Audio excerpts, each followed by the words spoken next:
another glorious day, my tea sippers, and you know what time it is. I hope you have all of your comforts together because it's time to dish tea. And you're dishing tea, darlings, with Big Meat.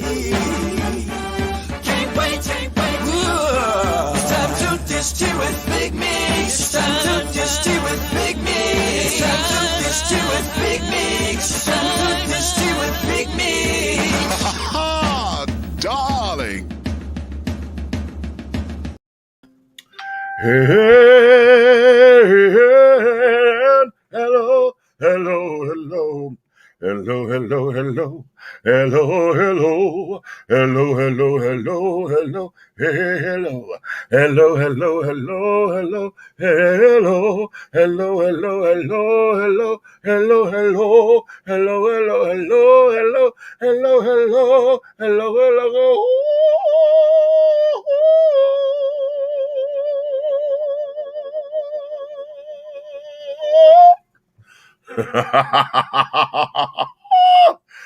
Oh, what's going on, my darlings? Hey. What's happening to all of my tea sippers, my crumpet dunkers, my tea brewers, my pot stirrers, and my tea leaf readers? Yeah, I got caught up for a second. What's your tea, darling? What's your tea? I know you have all of your crumpets together, my darling, because it's time to dish tea, and you are dishing tea, darlings. With who? Big Meat. What's up, babies? Listen to me very carefully. Today, darling, was one of those days where we actually had a good time fellowshipping with Shiro Hero Card Club today. Y'all know yesterday was our autism awareness fundraiser, and today our CEO, she had promised to cook oxtails, right? And she said, listen, we're going to do this, and we're going to do this the Sunday when we come back from Daytona. I mean, after we had got through with all of the awareness and carrying on, give her time to do her thing. And so we was over there, and many of us was able to come. Some of us couldn't come, and things of that nature. We had a really good time. Now, I, unfortunately, could not do the oxtails because I can't process beef anymore. Not in like that. If it's ground beef, in hamburger form, I can do it. And I don't understand that. But since my surgeries, I cannot process beef anymore. So I wasn't able to partake. But I wish I had got some of that damn gravy though on some of that rice. Ooh, but she did fry some chicken. And Aunt Nikki had made some greens. She made some greens, honey, with some smoked turkey. Listen. Just listen, okay? Because I'm telling you, it was a feast, darling. It was a feast. So we had oxtails and rice and gravy, some greens, cornbread. Somebody had bought some donuts. I had bought some brownies that I had got from the donut factory. And then I bought wine, some sangria wine, and then I also have bought some chocolate wine, a dessert wine, and carrying on. So we just had a really good time today. So that there is where our hearts and minds are today. I'm going to bring my co-host in a few minutes. Nikki's she's going to calm down, honey. She hasn't been feeling well, and she said, honey, I'm going to calm down because I'm not feeling my hair. And so, and it's one of them days, honey, just trying to put on a wig or a hair wrap just ain't going to do. She got to let it breathe, honey. Let it breathe. And it's a bad hair day, so we're not going to have her cam up for y'all to see her, but she will be here vocally in just a few moments. Red is in transition. I'm sure he's on the road to get back to the house. He'll be in here momentarily. But today, y'all know it is Sunday, and it is I Said What I Said Sunday. But today, I titled today's show, All My Skin Folk Ain't My Kinfolk, honey. Okay? All of my skin folk ain't my kinfolk. Okay, now I have a couple of topics that I want to be discussing with you today. And in discussing them, honey, they're going to be kind of heavy. Okay, so I'm trying to let you guys know that now. This is going to be one of those kinds of shows, okay? And I say that because one of the topics that I want to be talking about is Nina Simone's granddaughter. How many of you are following that story where Nina Simone's granddaughter feels as though our now Vice President Kamala Harris, or Kamala Harris, is responsible for the family not being able to still own Nina's property and and the estate and carrying on. And it's a whole big to do. And of course, her mother is standing by her side and supporting her. Um, and it is, one of those kinds of things to where my whole thing about it is I'm trying to understand the sense of it now because we hadn't heard this in quite some time. It was in California with some things that had gone down. I'm going to get into it a little into it in a minute. But the whole idea of now attacking our politicians now, because I guess the better question is this. Do we always love to wait until somebody done made it big or get into the public eye or have a little success in carrying on? Do we always like to wait until then to end up trying to lower the boom, lower the axe, want to cut them down, want to bring them down to size, want to put them in their place? Does it seem like we always want to wait until then? Or is the question, now that you are here and in this particular space, folks can hear what we're trying to say because now you are a public figure. And now, if it's said, then folks would absolutely take it seriously or at least look into it. So a lot of the times, our folks wanting people to just look into a story, to get the court of public opinion out there, so folks can talk about it and get it up. What is the point? Okay, what is the point? And I'm going through looking over my life, and I'm trying to think of some times where, I wanted to go public, or I wanted to blast somebody and carry it on, and this, that, and the other. And did I want to blast them because they were in the public eye, or did I have a legitimate concern and contention? And I went public because I want to put you on blast, not because you have made it to some mega $1 million status or this, that, and the other. You know what I'm saying? Is that what this is? And I'm trying to look over it, and I'm hoping that I'm saying that no, anytime I got mad and pissed about something, honey, is because I got mad and pissed because you wrong. You were wrong. And I felt you were wrong, and we needed to get that out there. We're gonna talk about it and we're gonna put it out there because I believe in transparency. But oftentimes we have people, it just seems or it feels like now all of a sudden, because they have power, prestige, or whatever, now you want to go dumping dirt. Okay, what is that for you? Okay, what is that like for you? We're going to talk about that. Okay, and then here's one that I'm going to get into, and I've been trying to get around this, but I can't. I really can't. And I'm sure many of you have heard it. We're going to play the video here. I know if with me playing it, I may have to take it down or snip it out because it is rather violent. Okay, and carrying on. But I know y'all have seen the video with the 12-year-old little boy who I thought that was his mother or whatever. He says that I have a video where he says that was his sister and his brother, where they shaved the word gay in his head, and the male who he says is his brother slapping him around and basically calling himself trying to correct a behavior because you being gay. And I want to talk about that because I've seen on YouTube and I've seen in other places where there are a number of you out there who support that kind of behavior. A lot of you think that in order to toughen a dude up or toughen a boy up and for him not to be a fucking sissy, that to whoop his ass is supposed to be the way to go. Now, let me put this caveat here, okay? I know on the previous show yesterday, y'all heard me going the fuck off on my nephew, okay? And yes, I still stand behind everything I said. When I see this little motherfucker, yeah, he is owed an ass whooping. Okay. At the same time, let me put why I'm going to say it's different.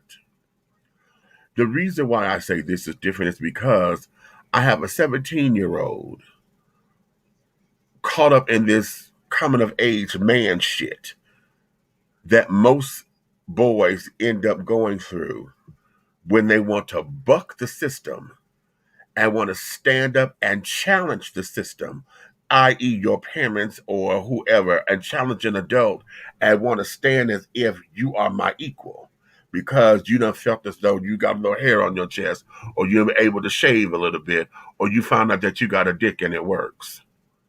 Okay? See, that's a little different from what we see or what we're going to talk about, where because someone's feminine behavior or you think this is too gay, that you decide to kick his ass or slap him around or whatever the case may be, because you're trying to correct a behavior because you ain't supposed to be that way. Okay? You ain't supposed to be that way. Okay? And this, that, and the other. So we're going to get into that. Okay? We're going to get into that. Also, I want to shed light. I want to take you guys. Y'all know this past Friday, the 25th of June, marked the 12th anniversary of us losing Michael Jackson. It's been 12 years already. Can y'all stand it? It's been 12 years since Michael Jackson has passed. And in a lot of ways, it still feels so surreal. It feels like we're just waiting at any given moment for this to be a joke. You know what I'm saying? I know I'm like that with Luther. I'm like that with Michael. I'm definitely like that with Prince because it was just so sudden. You know, Whitney, I'm not necessarily like that with Whitney, but I am in that whole surreal moment that, damn, she not here. You know, I'm like that with Natalie Cole. I'm like that with Aretha. You know, like, damn, when you talk about your entire life being the soundtrack, honey, I don't know any part of my life without those names. You understand? Those people have been in my life all of my life. And to know that they're not here, it is something. So now that we're on the 12th anniversary of the passing of Michael, you know, when you think Michael Jackson, what comes to you? What is it that you wish to celebrate? What is it that you wish that you had the opportunity to do? Okay, I know for me, I wish I had the opportunity to interview him. I wish I had the opportunity of being in the studio with him, you know, just to see how he works. You know, we got a snippet of that when he was on Oprah, when Oprah did the interview, and we got just a little snippet of it.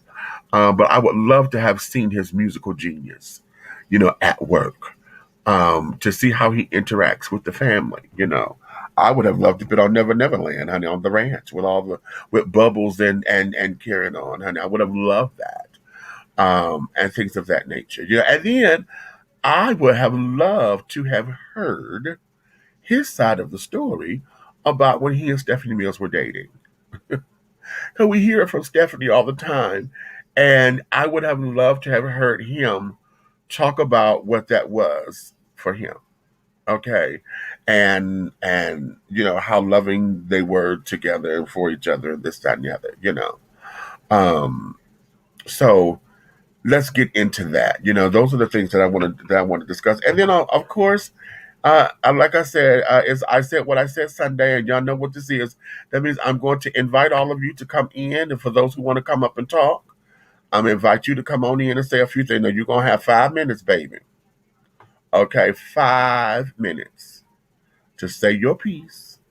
Okay, but I'm going to tell you like I know, honey, don't come up in here and come out of a bag or in your feelings, because if your point gets challenged, you need to have a point, honey. You need to be able to respectfully debate your point if it's something that's being challenged, and let us see. We want a dialogue. We don't want to argue. We want a dialogue, a healthy debate, okay, and discussion, versus trying to sit down here and trying to prove who's right. Because no, okay, I don't think we win when we try to say what's right and what's wrong. I think we win. Everybody wins when we hear each other and we say, listen, this is a point of view that I wish you to consider. Okay. And then we dissect it and unpack it to see exactly what side of the fence we are. Oh, I don't know if I could support that. Oh, okay, well, honey, do you? Because we ain't going down like that. It could be healthy without it being salacious and deplorable. Okay. So, having said all that, Nick, you ready for to bring you up in here? What's up? Yeah. What's up? What's up? Hey, I was sitting here watching the Kurt Franklin and Lil Baby performance. So any second now, I'm sure y'all might hear Mook Millions in the background yelling and acting a damn fool because y'all know she loved Lil Baby. And the BET performance was posted, and I've sent it to her already. So I'm just waiting for her to start screaming like a damn fool.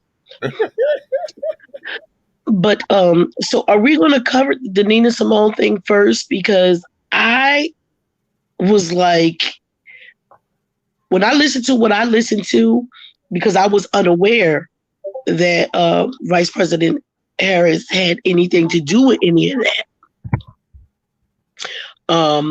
And from all the thing that I just watched and listened to was more commentary.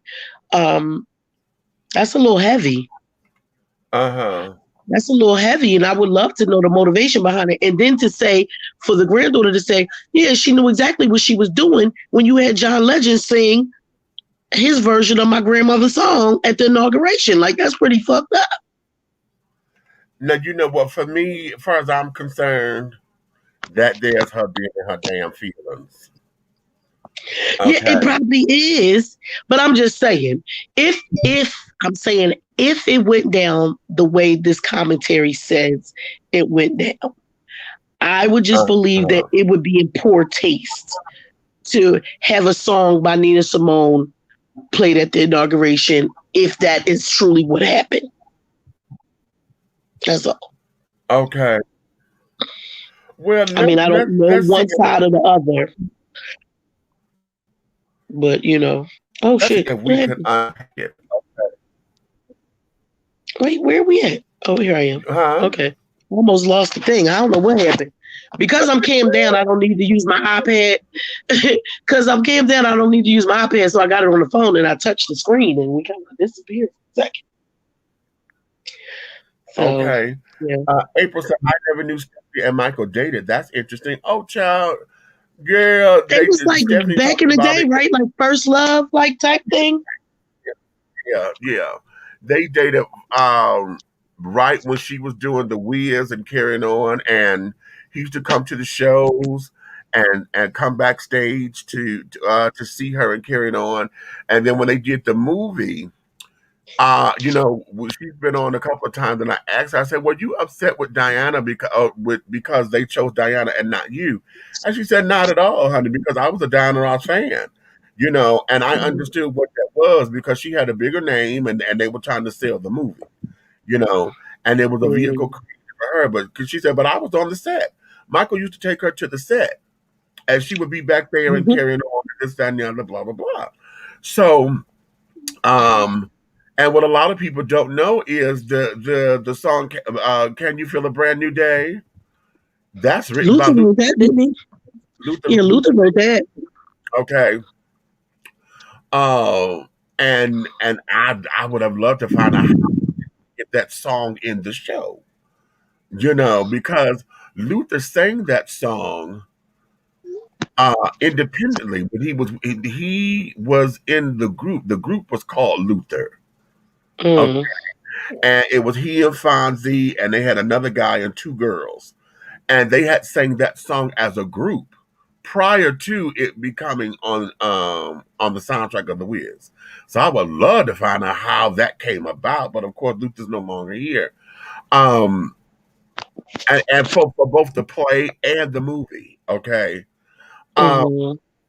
So yeah, but they dated, and she talking about how she used to wash his clothes, she used to spend the night with him, and they would go out and all that kind of stuff. So yeah, they dated for a little piece of a minute, and she used to always say that she always thought that she was going to be Mrs. Michael Jackson, In fact, recently, if you go and look at the interview she's done with Deborah Cox a couple of weeks ago, a week and a half or so ago, she was saying on there, as I look back on it, I was a little timid and I was shy because, wow, I'm with Michael Jackson. She said, but had I been a little bit more aggressive, the way that I am now, if I was a little bit more aggressive, honey, I could have been Mrs.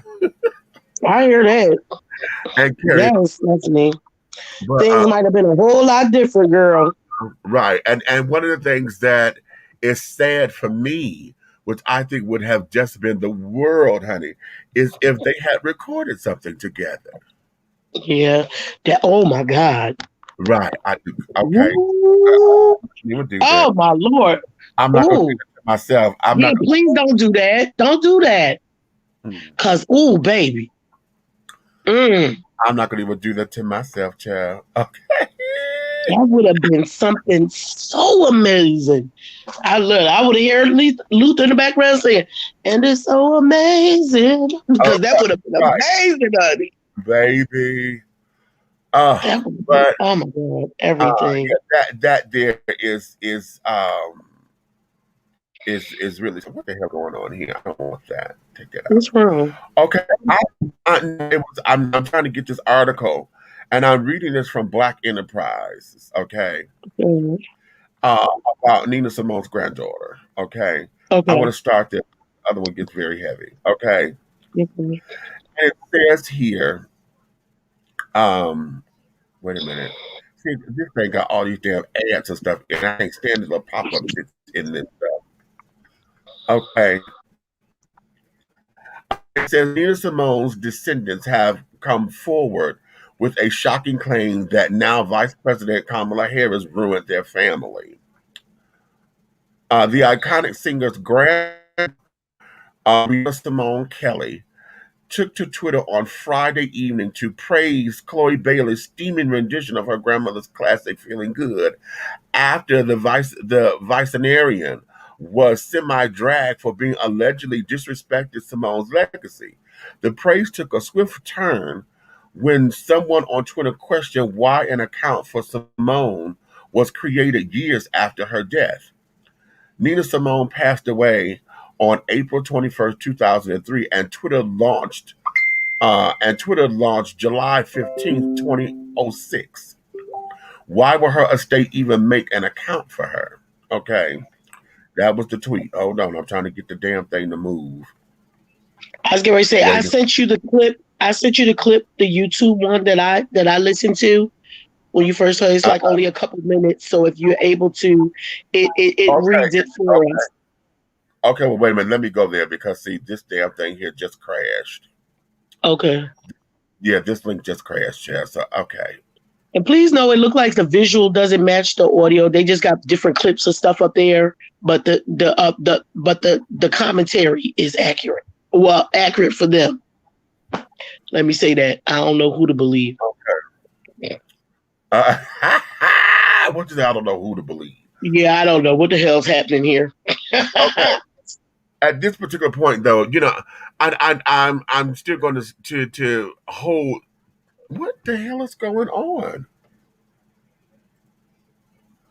Come on, page is unresponsive. Okay, you know what? Okay, here we go. Y'all listening to my bitch ass. That's what this is. Oh, why y'all being so petty? They're listening. That's what the fuck this is. Don't make me get my gavel. Y'all lucky. That's what this is. You can't tell me anything otherwise, child. This has been on, and now we're trying to sit down here and do the page, and you don't want to load. And this is I'm on the link that you gave me.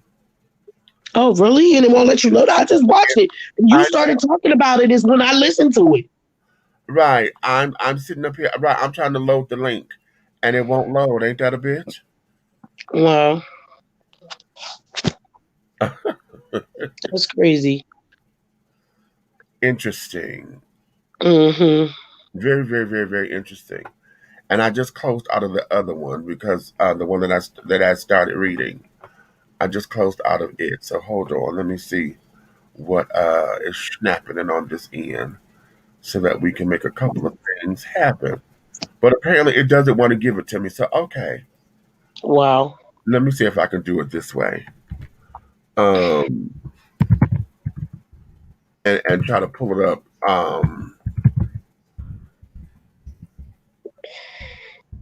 Through another means. But in while we're trying to get this together, what I want to get into is about um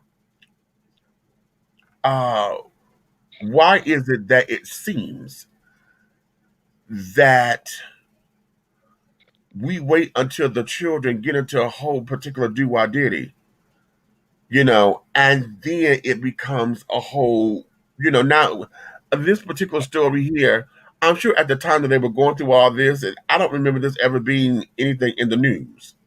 You know what I'm saying? But Right, me either. That's why I was like, that's why I said I don't know who to believe because I've never heard this before. right. I knew Mook was gonna come out. Yeah, I know. Now she want to know if Cardi B is pregnant. I mean, there's been rumors that she's been pregnant. I think she is, Mook. SIMONE'S granddaughter has I'm on Dish and Tea, darling. She just hopped out in her. She had a whole silver outfit on, and this is all out, and her belly is big. Okay, well then she pregnant. She said Cardi B. I sent her the performance of the Migos and Cardi B too, and she said she just popped out. Her whole stomach was out, and she got on a silver outfit. She said it's a baby in there. Lord, okay. She been acting up all day. A little baby. It's a little baby in there. Okay. Uncle B said it's a little baby in there. She said, "Oh my God, little baby." You guys, I told y'all, I don't know, I think I told y'all last night. We were downtown. Mook saw little baby's mom get out her car and she had a whole goddamn fit because she knew it was her. This how much she loved little baby that she know little baby's mother when she see her. Yeah, I can't. Right. But I never heard anything about this in the news before either. And that seemed like something we would have knew. Right. So hold on. I just found it. I got it, and Okay. I'm going to play it. Can you see this? Yeah, I can see it. Yeah, that's what it looked like. It looked like a bunch of ads, but the commentary is talking about it. All right. Let me. SIMONE'S granddaughter has accused Vice President Kamala Harris of taking away the legendary singer's estate and handing it over to white people, leaving her so poor she is considering stripping to pay my bills. My family doesn't run her estate anymore. It was taken away from us and given to white people, Raina Simone Kelly tweeted Saturday, with her mother later saying she supported her 1000% in speaking the truth of our family. Our family name was dragged in the media. We get no royalties, nothing, Simone's 22-year-old granddaughter said of a 2013 legal battle over the estate's handling when Harris was California's Attorney General. Wanna hold someone accountable? Ask Kamala Harris why she came for my family, Simone Kelly said in a lengthy thread. Ask her why she separated my family. Ask her why my grandmother's estate is in shambles now. Ask her why we as her family no longer own the rights to anything. Ask her why she bullied my mother in court and my mom almost killed herself from the depression, she continued. Simone Kelly also said her mom, Lisa Simone, was put under a gag order. Ask her why she didn't even want my mom to be able to say she was Nina Simone's daughter. Ask her why she wanted us to walk away with nothing, she tweeted. It has left the family separated from the my baby just cares for me singer's legacy, she claimed. My grandmother created something beautiful with her life while she was here on this earth, even through all her pain, she said of her grandmother. I am so proud of her legacy. I am so proud to be her grandchild. But I feel separated from my legacy. As if it isn't even mine, she wrote.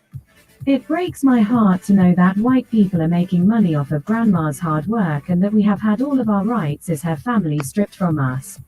Simone Kelly, who initially deleted her thread, until getting the approval of other family members, ended with a final dig at the VP. Oh wait. While we're asking Kamala questions, ask her why after all of this pain and suffering she put us through a Nina Simone song was sang at the inauguration to swear her in as VP. She wrote of John Legend's performance of her grandmother's version of Feeling Good. She knew what she was doing, she insisted. Her tweet storm was over her family losing a legal battle headed by then Ag Harris with the singer's daughter, Lisa Simone Kelly, who was the administrator of both her late mother's estate and charitable trust. She was accused of breaching her fiduciary duty when she allegedly drained up to $2 million from its coffers, including a $1.5 million deposit into her personal company, the Daily Beast reported, citing court records.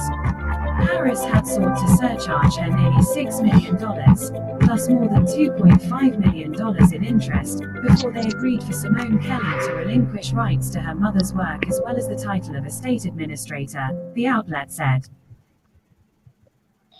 Interesting. Okay. Okay. Now, As soon as you said it, that's what I looked up, and that's what I had watched while you were still doing the intro. Okay, wait a minute. What was that? Oh, Been a singing star since the 60s, a civil rights activist. An interview with Nina Simone. Oh, okay. Yeah, that came on YouTube, and I forgot when I stopped.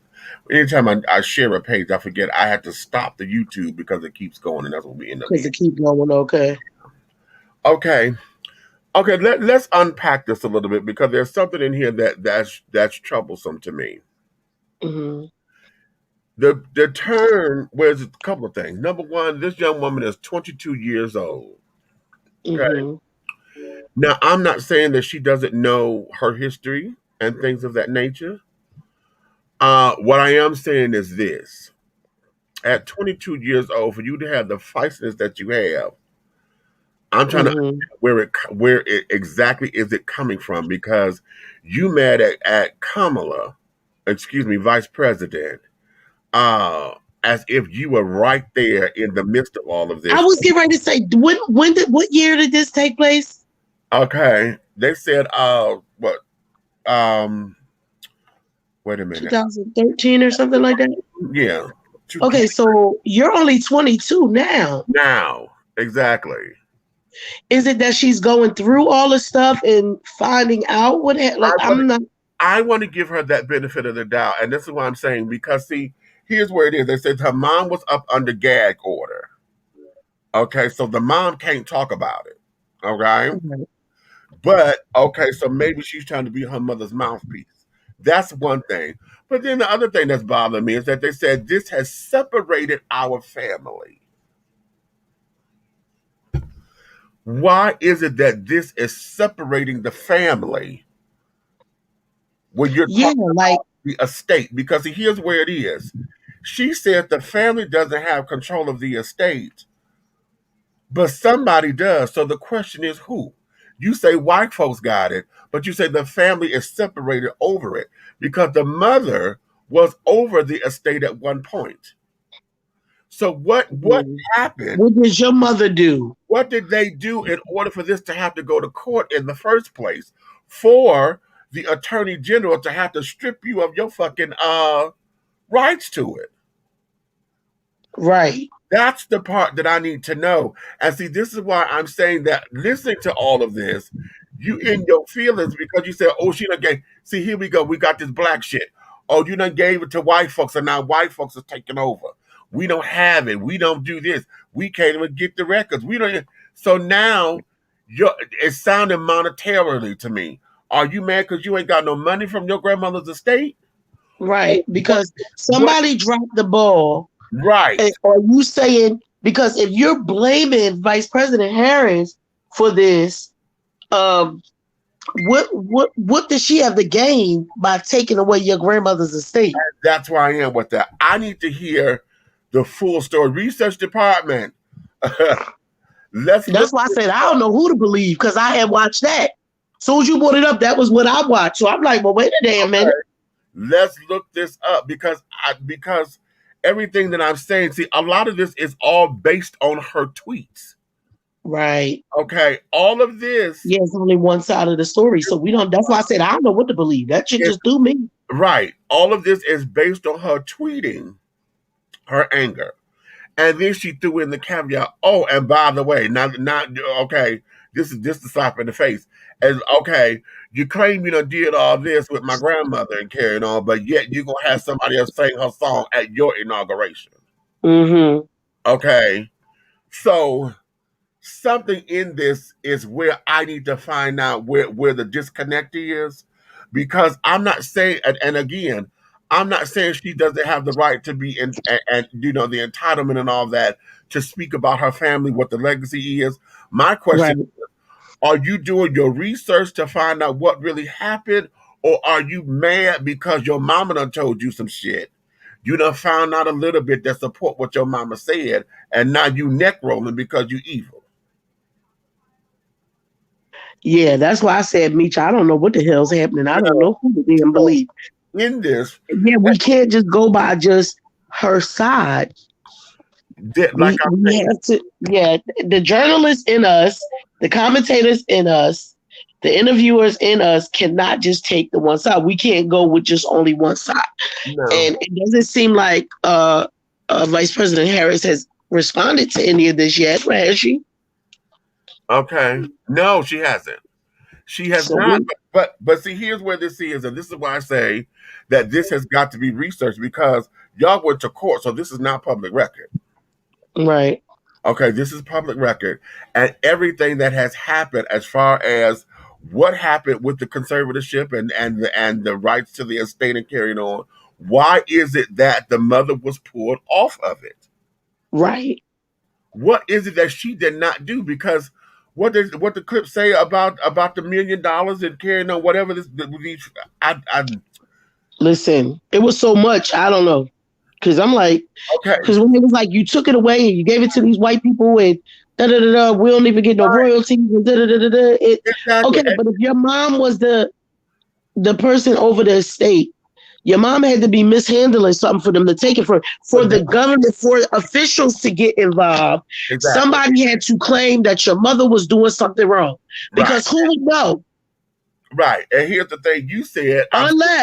But wait a minute, unless it was the white people who was behind Nina's music. Okay, now then here we go. But that's what we need to find out. Who was the case against? Right. Who was the case against? Because you said this has, quote, separated our family. So it's leaving me to believe that somebody else in the family was on the side of the opposition. Right. And so because of what this back and forth may have been, the mama was, whatever state she was in, couldn't support her case, didn't prove her case, or whatever. The thing was, okay, as the arbitrator or whatever, this is what's going to happen. And so up under, right within Attorney General, Kamala made the decisions to say, okay, this is what's going to be blah, blah, blah, blah, blah, for the estate. Because whatever wasn't proven. Now, I want to find out about the gag order, because why is it that a gag order? Yeah. Or why she said, I want to know if that part about you didn't even want my mother to be able to say that she was Nina Simone's daughter. Right. So I want to know, is you in your feelings and you making up shit, or what the hell is that all about? Because why even when she was just the district attorney or whatever she was, attorney general, what would be her dog in that fight to not let your mother say who she's the daughter of? Exactly. And her mother. So this is about to be a blooming onion, honey. Okay. Yes. One of them ones from Outback, honey. Was going to bunch of so many layers. Exactly. And that's why I'm looking at this, because I'm like, wait a minute.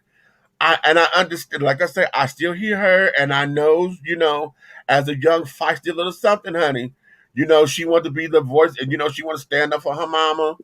And my grandmama, I was going to say, the kids sometimes, and they think you're being too passive, but you don't know the whole story. Right. So you just, well, why would you let them do that to you? And but you don't know everything that's going on. Sidebar, you guys. Andrea Day won Best Actress for her portrayal of Billie Holiday at the BET Awards tonight. They gave it. Okay, so she got the BET for it. Lovely, because she should have got that out too. But she really should have. She laid that out. She definitely did. The only thing that I had an issue with her portrayal was, and it wasn't about her, it was just that Billie wasn't that thin of a woman. Well, you know what? Here's where it was, because they talked about that. And she said she chose to do that because during the heyday when Billy was on her drugs, that's Yeah. what they didn't show. They never showed her when she was. Oh, because she might have been really thin then. Yes, yes. Right. Okay, that makes sense then. Because Yeah. that was the only thing, but everything else, baby, she nailed it. And to be able to, for the masses to be able to know the real story. Right. Because y'all know I'm a documentary freak, so I've been knowing the story for a long time.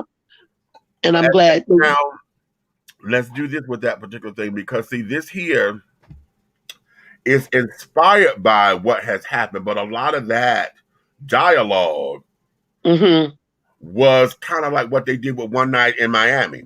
Yeah. Yeah. Okay. But it got people to know that they were after her. Yeah, they were. Because they didn't want her singing Strange Fruit. That's right. They were after her. You know, that's what they were after her for.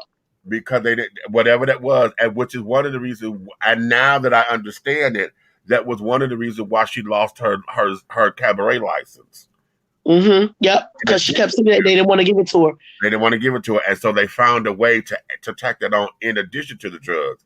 See, and everybody wanted to compare her to Diana Ross's Lady Sing the Blues. I said you can't do that because it's two different stories. It was two different stories. They wasn't because Diana's story didn't even touch on Strange Fruit. Exactly.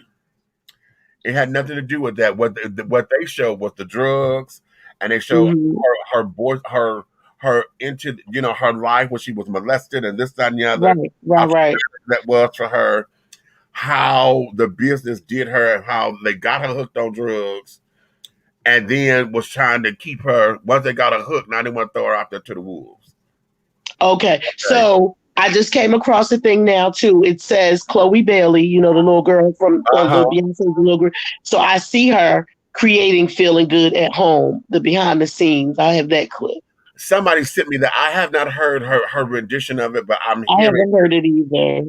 You know what? Hold on. We'll get dinged for this. We do it. Wait a minute. Look, real quick. We got a whole bunch. I'm glad it's Sunday when we can just go all over the place. Diana Ross speaks candidly. Michael Jackson and their something 3 days ago. Just 3 days ago. Oh, really? Oh, okay. Okay. Yeah. What a Sunday. My damn computer because I'm opening up tabs and they keep telling me something. But how much stuff do you got open though? No, I'm closing everything out. I only have 4 windows. Oh, okay. Yeah. Okay. Yeah. Y'all had dessert. Y'all had dessert at CEO Trouble House. Ain't nobody bring me no damn dessert. And I asked Mook that y'all had some dessert over there. Well, she probably outside of the donuts. Because I was having a sweet tooth while y'all was going. I was like, y'all got dessert over there? Yeah. What the hell is going on with this girl here? Something ain't right. Okay. Something is not right. But I'm trying to anyway, okay, maybe this keeping me from getting the ding. Okay. What happened? We done lost Nick. She got to pop back in, honey. Okay. Have mercy, Jesus. Okay. Well, anyway, you know what? This is a good opportunity because I'm trying to figure out what the hell is going on. Let me go to the comments so I could get y'all up in here because y'all talking to me and things. We got, hey, Miss April. What's up, princess? Hey, Miss Amy. We ain't seen you in a minute. How's the baby? Okay, I saw that video. Meet you broke my heart. Okay. Like most people my age, I feel the same way about Aaliyah. It's almost 20 years since she passed. Exactly. Okay. Right. Okay, that there is the link. I need to put that in a banner for if y'all want to come up in here and talk. Okay. I see you, Nick. I'm going to bring you back in a second. Let me clear out these comments. Okay, we talked about that. I never knew. Good evening, mother. Hey, Ja.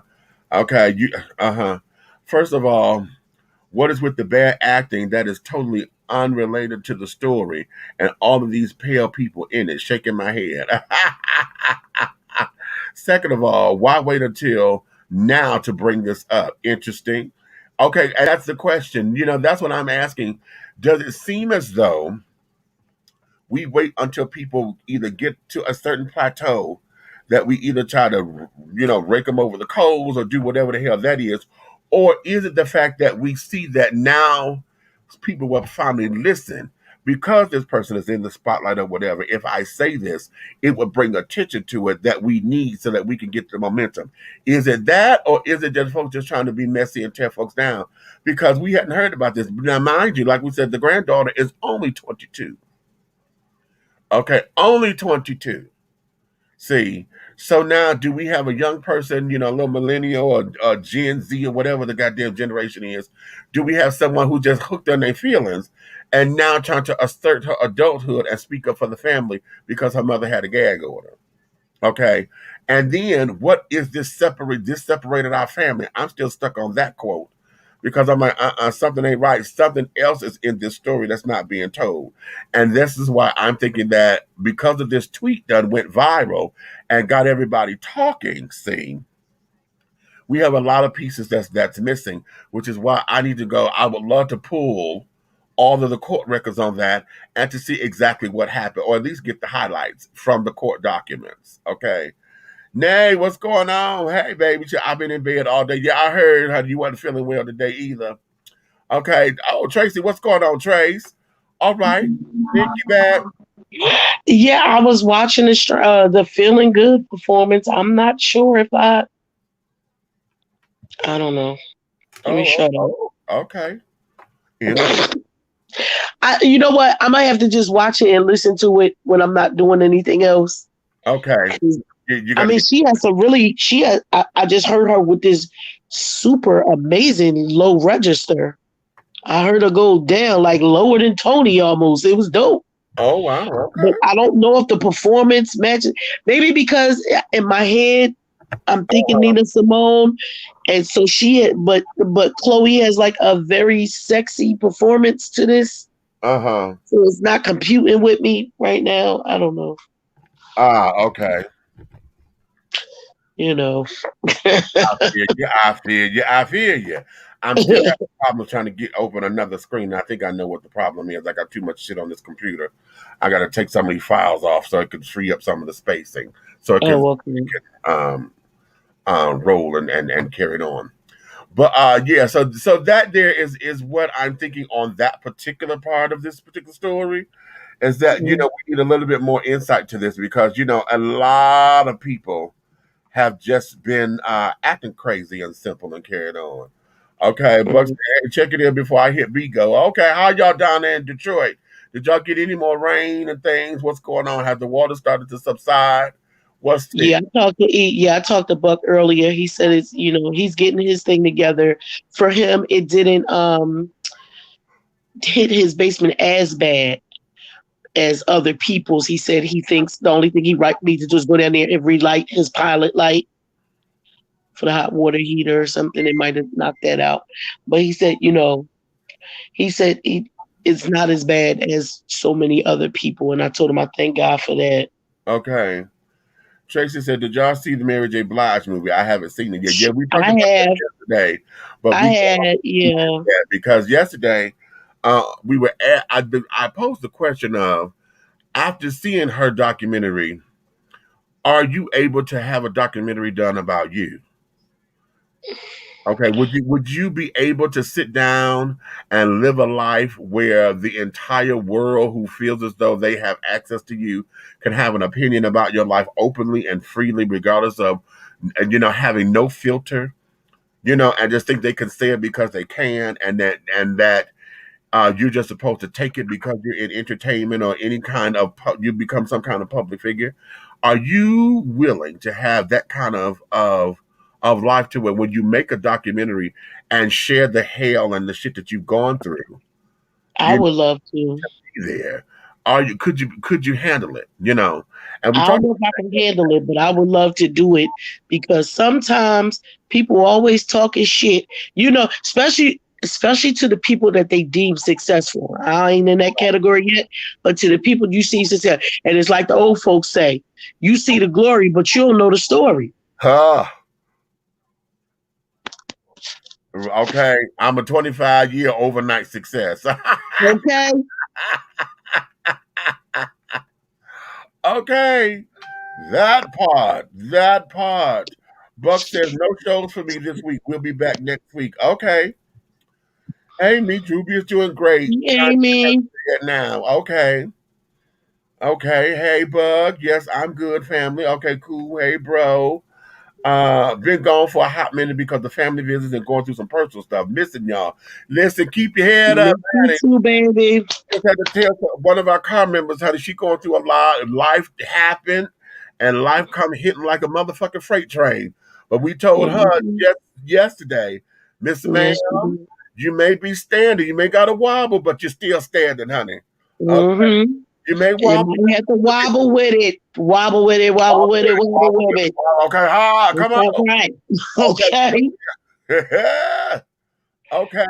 We all have to go through it from time to time. Okay. Buck said I could do it as long as I have creative control on the project. Okay. Right. Yeah. It would have to be something that we would all do. Right. I couldn't let no Hollywood people do it because you ain't gonna cut out the shit and then I'll get to see it till it air. No, right. Baby, I need to be in on the editing process. All of those dailies. Tell me the dailies. Yes. Okay. Tell me the edits, honey, because this ain't no final edit. We are not going to do a director's cut unless I'm the motherfucking director. Oh, okay. Let's be clear, honey. No. Because see, if you're gonna tell it, you're gonna tell it right. And see, one of the things is this, and Red just popped in. I'm going to bring him in a minute. Okay. One of the things is this. Oftentimes, when everybody want to see what you say the glory but the story of it is you don't know the story, but then you don't want the ugliness of the story either. See, you can handle the drama, but you don't want the ugly. See, you don't want to see me in my flaws because when we think about those who we admire and carry on, all we know is they could do no harm until they do harm. Do something that piss you off or you disagree with or whatever, and then you start not to see them as human beings anymore. Now, your world or the image or the fantasy of the person that you think that they are has just been destroyed because you see them as human. You don't make them a deity or whatever the case may be. Look at how let's take Michael Jordan. He's perfect.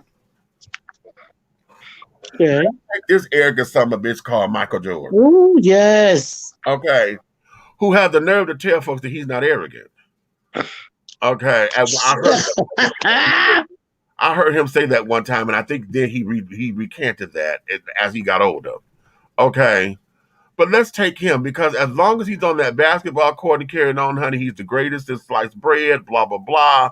That's air. He got this. He's the hero to Kobe and LeBron, all that, right? But then when we start to see his character, when we start to see him tell folks, do you know who I am bullshit on the court? That bullshit. Because you fouled. I know who the fuck you are, but yet you fouled. Okay. You fouled. Okay. And you helping building all them private prisons, sir. Okay. I know who you are. I know that it only costs about under $1 to make them joins, but you robbing the shit out of people. Okay. We're going to go there. Because, see, now, the whole prison thing, they keep saying that's not the same Michael Jordan. They say it's a white guy named Michael Jordan and blah, blah, blah. And I think that was all a diffusion. I really think that. Yeah, I don't believe that. On the back end, because why? Prisons have become very, very privatized now. Yes, profitable.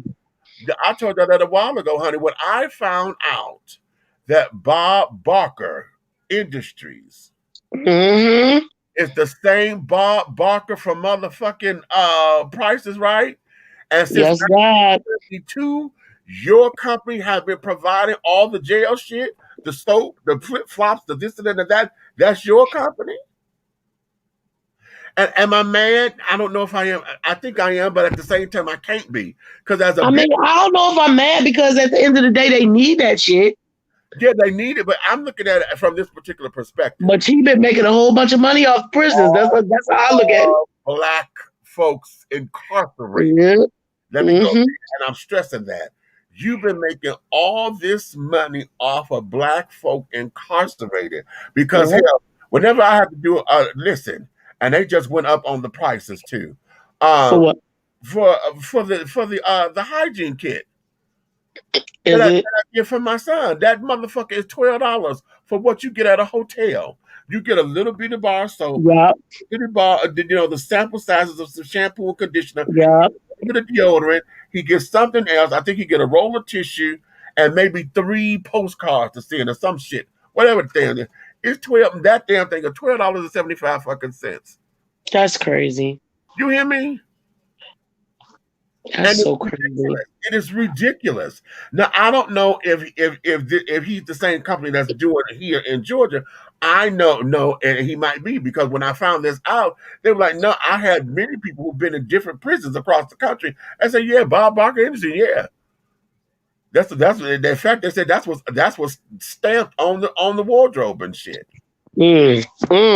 I was like, Bob, and when I looked it up, bitch, I think I came into that maybe 3-4 years ago. I remember you. I remember when you told me. I think that was like last year when you told me about it.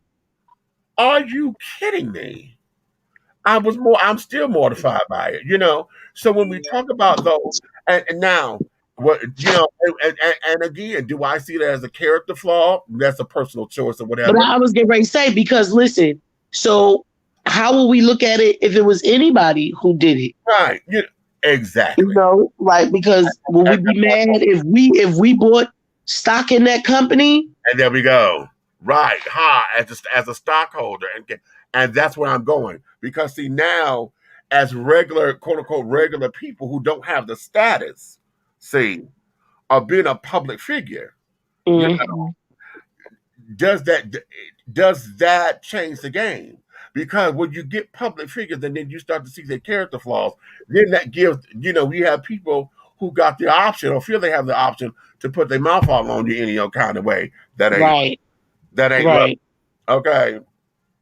So yeah, Rhea, come on up. What about people? Think about this.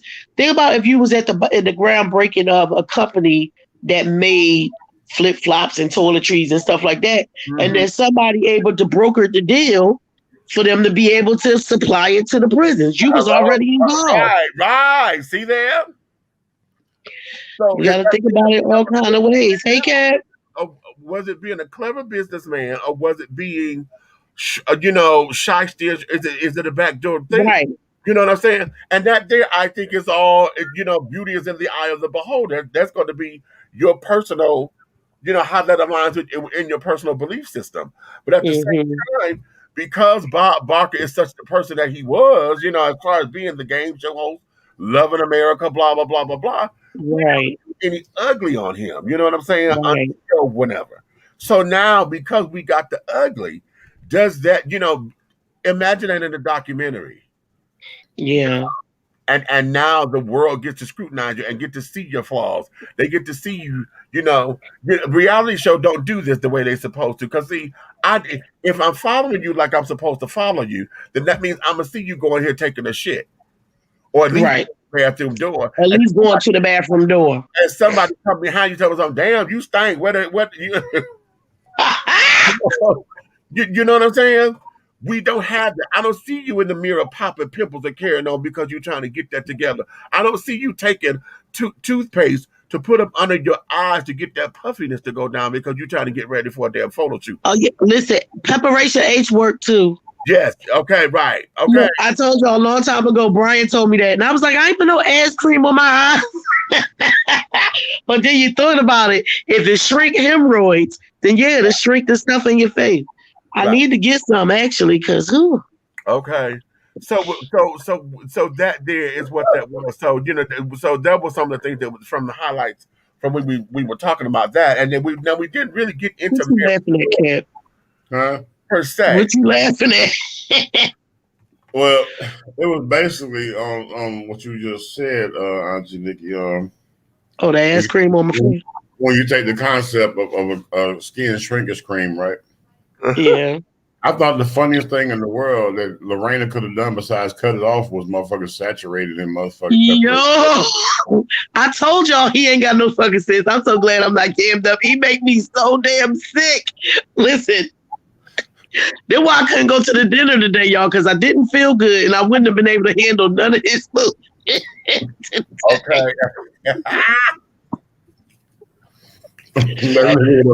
He would have woke up with 2 navels.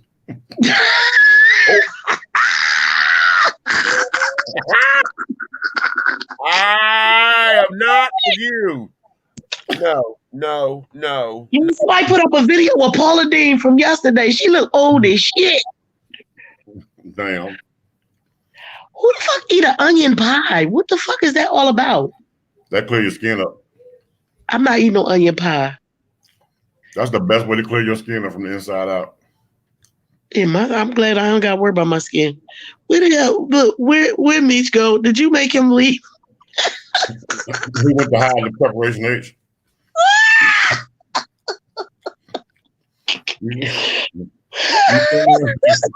Fuck around, accidentally jack your dick with some preparation H. What happened to it? What? One of them strokes you're gonna miss. Well, Lord, yes, because it ain't gonna be. I'm not messing with you. You play entirely too much. I heard you guys had fun today. Cole told me I was playing Space. I was like, dang, I missed the Space game. Oh yeah. I was like, I ain't come, but I got me a plate. I'll tell y'all that damn much. Hey, the motherfucking greens, nigga.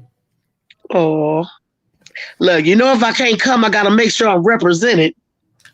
I said, look, I don't know who Cole told you. I told Cole, I said, shit, I'll eat a pot of these by my motherfucking self. Cole was doing it to look. When I went to go make the pen, she was like, wait, you ain't sending all of them over there, is you? I said, Cole, I'm gonna leave some in the pot. I left enough. Okay, now listen. And that was Collins and Kel, Cat. You will eat blooming onions. Okay. So that there is that. Now listen, I should have went on and took the commercial break because when we get into this next part of this, you might as well go ahead and take it then. Yeah, because this is about to get heavy. Okay, this is about to get real funky. Well, you can shrink it if you put some preparation eggs on it. You know You're what? stupid. I'm gonna hit him with 2 lasagna noodles. Okay, so, and I'm gonna put preparation H on my hand. I'm gonna win.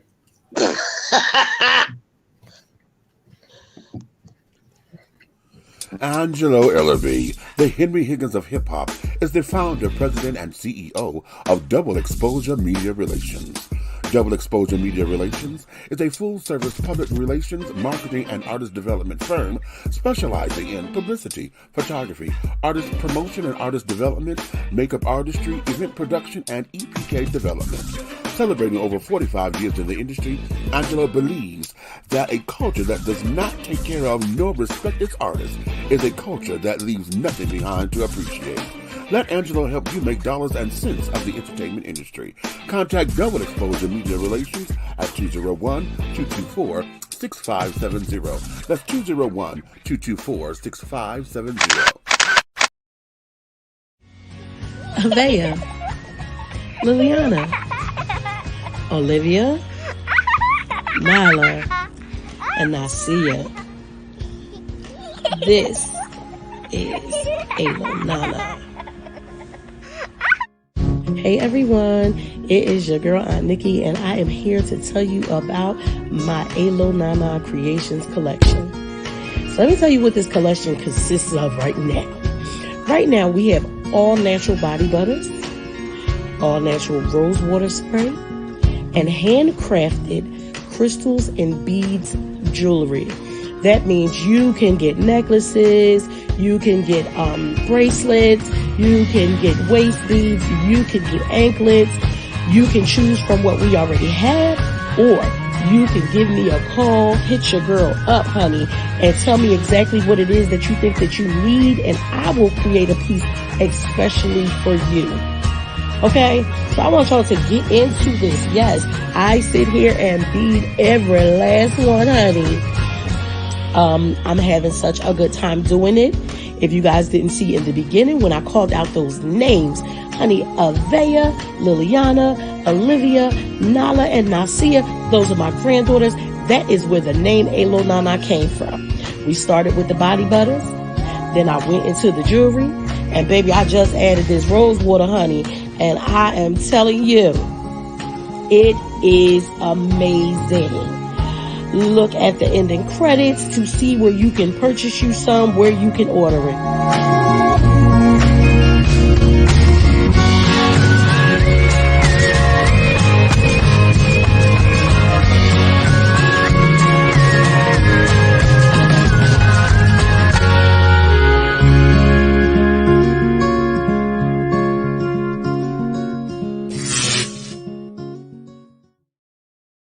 Have you tried Big Rob popcorn? It's a wonderful anytime snack that everyone will love. Available in 3 flavors. Grown and Sexy, which is the perfect mix of cheddar, cheese, and caramel. Sugar Shack, a fruitful flavored mix of watermelon and apple. So delicious and good.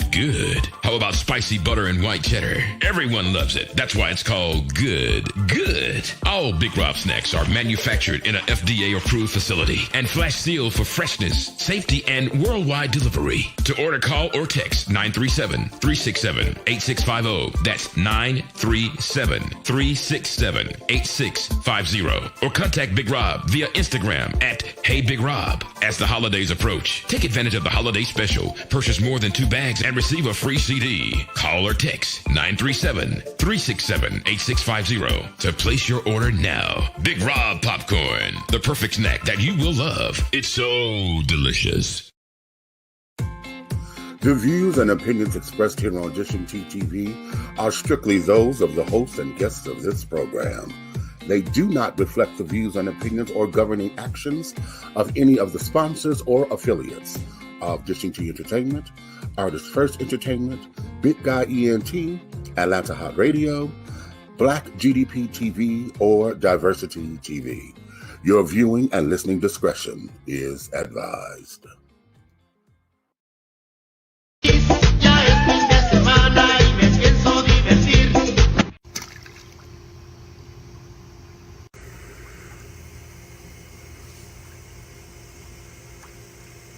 Where are they coming from? What the hell was that? I was like, look, I'm like, wait, we got a new sponsor?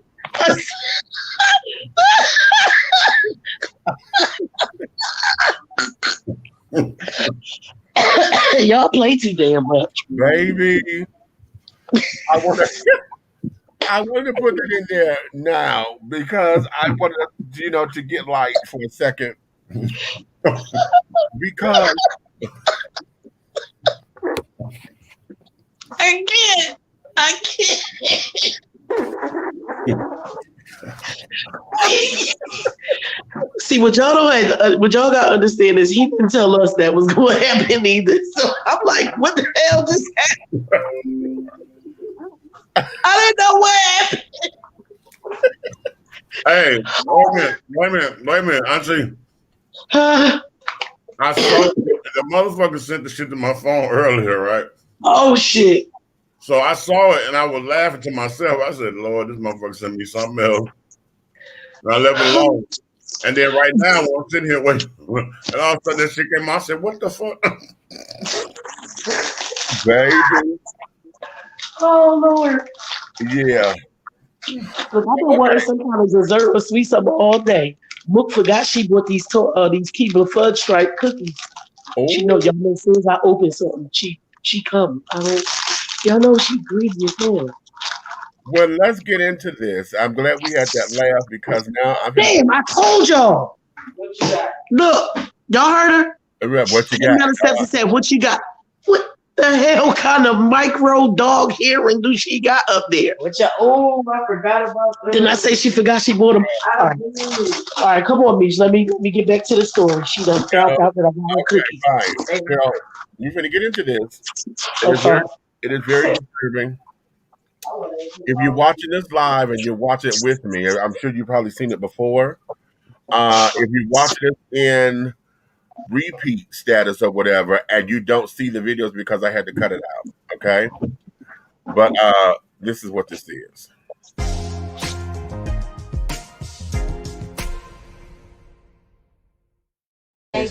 Now we're gonna shut him. You getting your ass beat. This what to him. We do shit, but it don't help right here. You said you're what? Say it again. Say it one more time. And he like this shit. You like it, and you doing the most. You still doing gay shit. You think this on the side of your head for no reason? Is that what you think? It's on the side of your head for no reason? So why you just said that gay ass shit, bro? Why would you just say that? Why would you just say that? You ain't got shit to say? Hello? You ain't got shit to say? No. Hello? Sit your ass down, bro. Are you? Keep on doing that shit. You like this type of stuff? You thought I wasn't gonna beat your ass from last night too big. Talking all that goddamn shit, bro. You hated my life. Hey bitches, y'all already know. It's who? It's who? What they say? Ty, dog. But it's gonna take a long time for your line to come with the girl back. Sideburn. Y'all hoes. Like my brother and them, they didn't abuse me. They was just showing me like I shouldn't. Yeah, I'm good. They was just showing me like you need to stop doing that. But you know, like I just want to get this off of my sister. Like my sister didn't do nothing, or my brother. They was just showing me the right thing to do. It wasn't like they was abusing me. No, it was not. They was not abusing me. They would never do things like that. Going up. You don't need to stop. I'm still gonna be myself, but I just need y'all to like take that stuff down because like them my siblings and y'all. Do y'all know what this is doing? Like.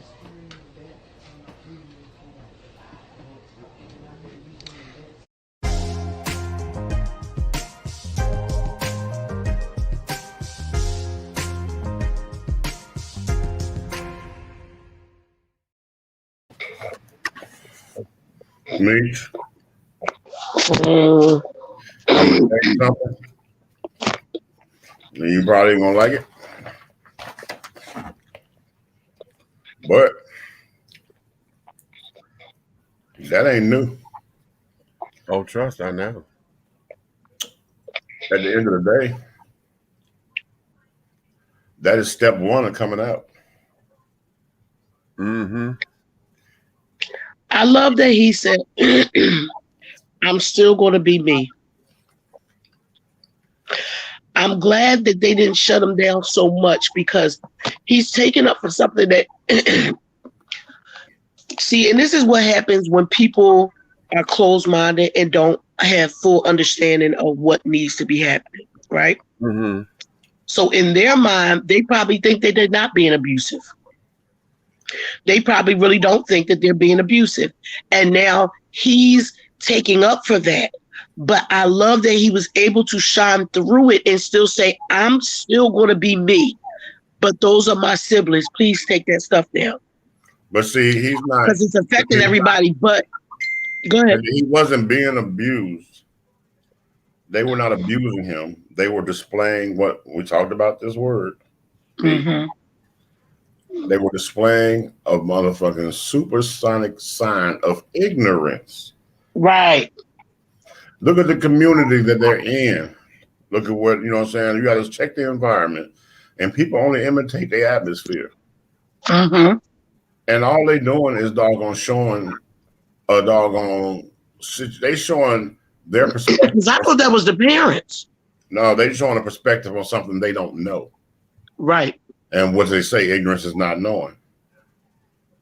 Mm-hmm. You feel what I'm saying? So I can't. I wouldn't jump on them. This is who I am with the situation.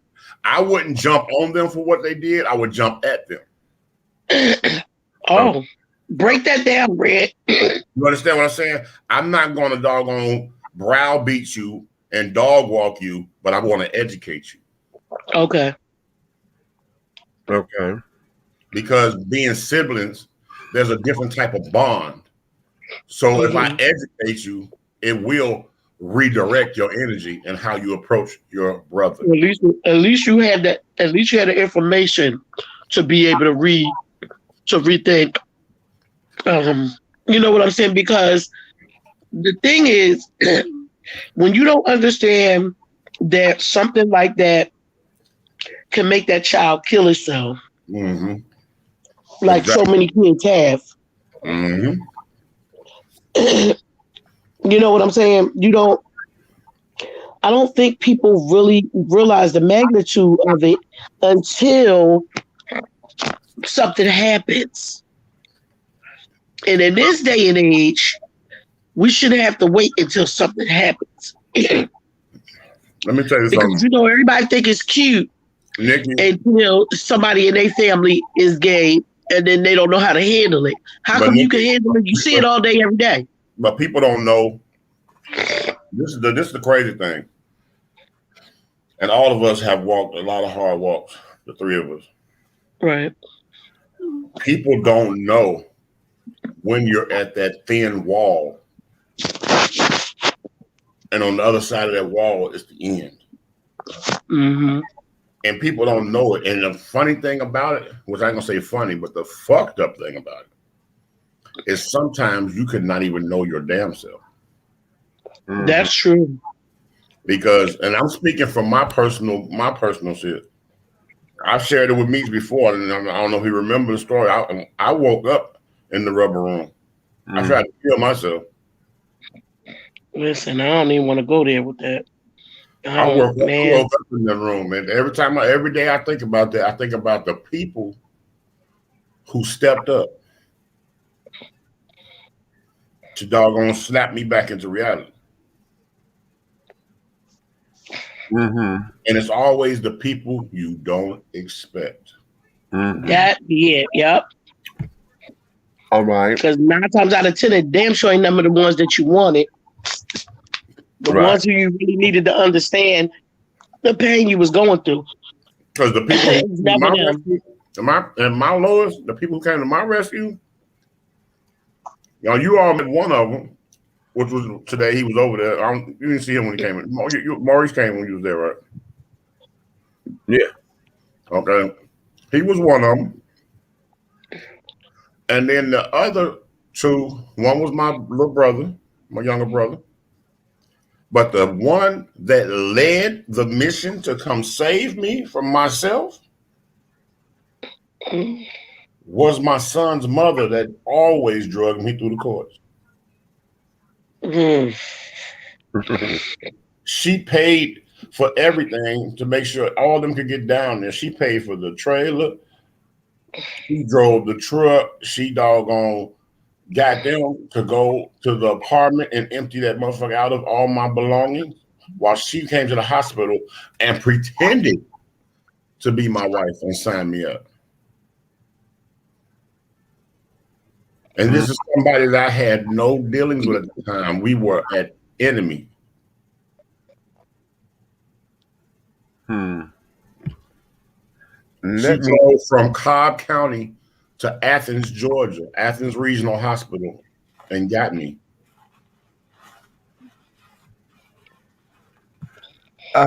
Let me go. I was going to say, what are your thoughts? How do you feel? And was that before or after they took him out of the home? That's before. That's good. Because, okay. That's the day before. Because that video was posted, and the day after it was posted, it was when they came and got the child out the house. Okay. And at that particular time, see, what we had in the beginning was just the abusive part. That tail end with him on live or whatever, or the aftermath where he was bitches and this, that, and the other because they were on whatever they were doing online. Right. That part wasn't the part that went viral. But then when I saw this part and I'm listening to him now. Mish, I'm sorry. Are we on I thought we was on my YouTube page too. You are. Natural's looking. She says she don't see us nowhere. Hold on. They might have dinged us for the. Let me check and see. Just tell her to come over to yours. I thought we were. Yeah, we're still up. Go ahead. I'm a check. Go ahead. Finish talking. I'm sorry. Yeah. We are still up. Let's see. We were. Part of what's going on is that him wanting to defend them is the same shit that we go through when we have set up in abusive churches that tell us that we're going to go to hell and burn in hell, and God created Adam and Eve, not Adam and Steve. And then you say, hate the sin but love the sinner bullshit. You know, because now he's at a point where he said they wasn't abusing me. They were just trying to show me what not to do and how not to do that and how not to act like that. Okay. And the problem that I have, oh God, okay, here we go. Go ahead. Let it out. The problem that I'm having is that, and this is why I framed this question, why is it that we think that in order to toughen a boy up because you think he's gay, the automatic thing is to go in to whoop his ass? Right. You understand me? Why was that the go-to? Where was the conversation? Okay, it wasn't like he was stepping up and trying to challenge this boy, and now you trying to be my equal and think you man enough to take me right. Because he wasn't talking back or nothing. That was only his brother. That's only your brother. You could have been fighting his ass. He didn't do none of that. This here became a whole idea, and why I'm becoming so enraged and passionate by it is because every Black male who is gay understands that. You hear me? I'm not going to say all of us. I'm going to say most of us. Most of us have had that person in our lives, around our homes, somewhere. That's the shit that we had to deal with on a constant basis. Because now you're trying to toughen me up because you think I'm too frail or I'm too sissified. Now, I got into it on YouTube because somebody had put a clip up there on one of the clips. And this motherfucker gonna sit down there and say, oh, well, that's what he's supposed to do because he's correcting the behavior. I said, please tell me. How you corrected something of somebody being themselves? What are you correcting? That's what I'm trying to figure out. How is it that you carving the word gay in this boy's head is correcting any motherfucking thing? Huh? How? How is it that you take a moment and basically brand this child with clippers the same way that the slave master branded the slave to say you're my property? The same way that Hitler branded the gay folks because they were different, and the Jewish folks that they had in those concentration camps went through motherfucking hell. But those who were branded gay went through an extra set of hell. Okay, I got a question for you, Meek. Yes. Did you or did you not just describe utter ignorance? Of course I did. But here's the problem that I'm having is that we have allowed ignorance to be bliss because at this particular stage of the game, this is 2021. This just happened recently. At this stage of the game, with so much information that's out there, with everybody sitting up there mad because we got all these different motherfucking rainbow prizes carried on, with everything that's on the motherfucking TV, with everything that y'all's talking about, oh, the LGBT community is doing this. We got too much information out there now. For in 2021, a dumb motherfucker like that is still want to challenge a 12-year-old because you say he said gay shit. Why the fuck you still saying that gay shit? Again, that goes back to my statement I made. Their environment. Did you look around whether you were in the video with that? Yeah. You forget, the books over there only have 32 pages.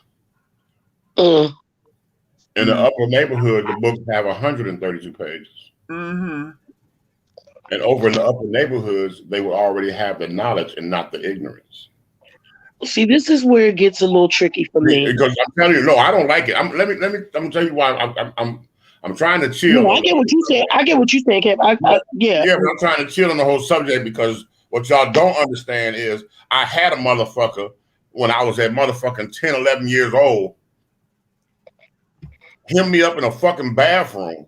He 20-something years old, 23 years old, the size that I am now. And I was a little fucking young, I was a young boy. But because I motherfucking wasn't out there roughnecking and doing ignorant shit and busting and gang banging and all that shit, he wanted to hem me up in the motherfucking bathroom because he was the one overseeing the younger kids while my mom and his mother was gone. With his grown ass, he should have been in his own home. Right. He got me in the bathroom beating the shit out of me in my chest and slapping me around shoulder. And this motherfucker is every bit of my size now. So imagine me, you know what I'm saying? I wouldn't even know who to compare to. Somebody motherfucker maybe Jemiah size. And it's a motherfucker my size, got you hemmed up in a hot ass bathroom, talking about some, you ain't gonna all that punk shit. You ain't gonna be no punk. You gonna be out here, motherfucker, with us scrapping. You gonna be blah, blah, blah. That's how he was talking to me, trying to gang beat me in the game. But I'm talking about this man literally punching me in my fucking face, touching me in my chest. Okay, a grown ass man. Right. This shit went on for an hour plus. Right. All because I keep to myself. I read books. I fuck with chemistry. Right. I fuck with chemistry sets. And if it comes to anything with fighting, I'm too disciplined because I know I will hurt you. Because my mother, I was taking classes. I could have hurt that grown motherfucker in the bathroom, but I'm so sad and beating my head to not use that shit. Right. So see where you just said that, Kev, this is what I'm talking about. What I saw in that, even though it's the learned behavior of protecting the person who's doing you harm. Abuser, right. That's yes. Although we saying, you know, they his brothers and sisters, and they don't know no better, but just because you don't know no better don't mean you wasn't doing it. Right. So that's the learned behavior of the abuser. What we know, all battered wives, what they say. But, all right. Oh, I ran into the damn cabinet. Bitch, the cabinet is way up there. Your eye ain't right there. Here is I want to make this. Hey, if I had a motherfucking goddamn dollar for every cabinet that punched a domestic bitch in the eye, I'd be Mayweather. Okay. I want to make this a point here. Because part of that protection, y'all go ahead and take all that down because y'all just don't understand. Those are my siblings. You know, you don't understand what this is doing. And that there becomes the plea for. I know y'all are on my side. But they see me as y'all. Y'all are gay too. So if y'all continue to do this, this is going to be more on me. I'm going to do more of this. I'm the one who's going to suffer from that. That's the same thing. If it's for the people who can't understand the gay part of it, think of it in the domestic violence thing. The woman who don't want nobody to say nothing to her abuser because she know she ain't ready to leave. And if you say something, she going to get her ass whooped again when she get in the fucking house. Please don't say nothing. Don't say nothing that's going to be out of pocket because he could misconstrue this at any given moment. Right. See, it can be, I may be spending too much time with you because he may see you as just another man. Right. Who I just happen to be laughing with, and he may see me having too much fun. Or if you call yourself trying to step to him, then I'm telling his business. There is a situation with you. Right. You see what I'm saying? So this child sitting up here, you know, trying to say no, that wasn't abusive. They were just trying to teach me or tell me what not to do. But the confusion, if you will, I'm gonna call it confusion, but I think more so, it's not confusion. What it is survival. Because he said, "Oh, I'm a baby." Right. That's what I said. He's not confused. He knows who he is. He just wants all the time down, so they'll leave him alone. But here's where it is. Because see, just like we all have done in the damn church. Okay, you gonna tell me I'm gonna burn in hell and I'm gonna do this and I'm gonna do this and God don't love me, God this, God that. And yet at the same time, you want me to come back every motherfucking Sunday. Oh, I got to go to the Bible, I got to pray, I got to this, I got to that. That's the same thing that this child just said, only in physical form with being at home. I can still be me, but no, y'all take that now because they're not abusing me. They just trying to teach me what not to do and how not to be like this. But I'm gonna be me. So all we got the battle right here. So that means at any given moment, when this child is strong enough, old enough, and free enough to get the fuck away from there, yeah, he's going to.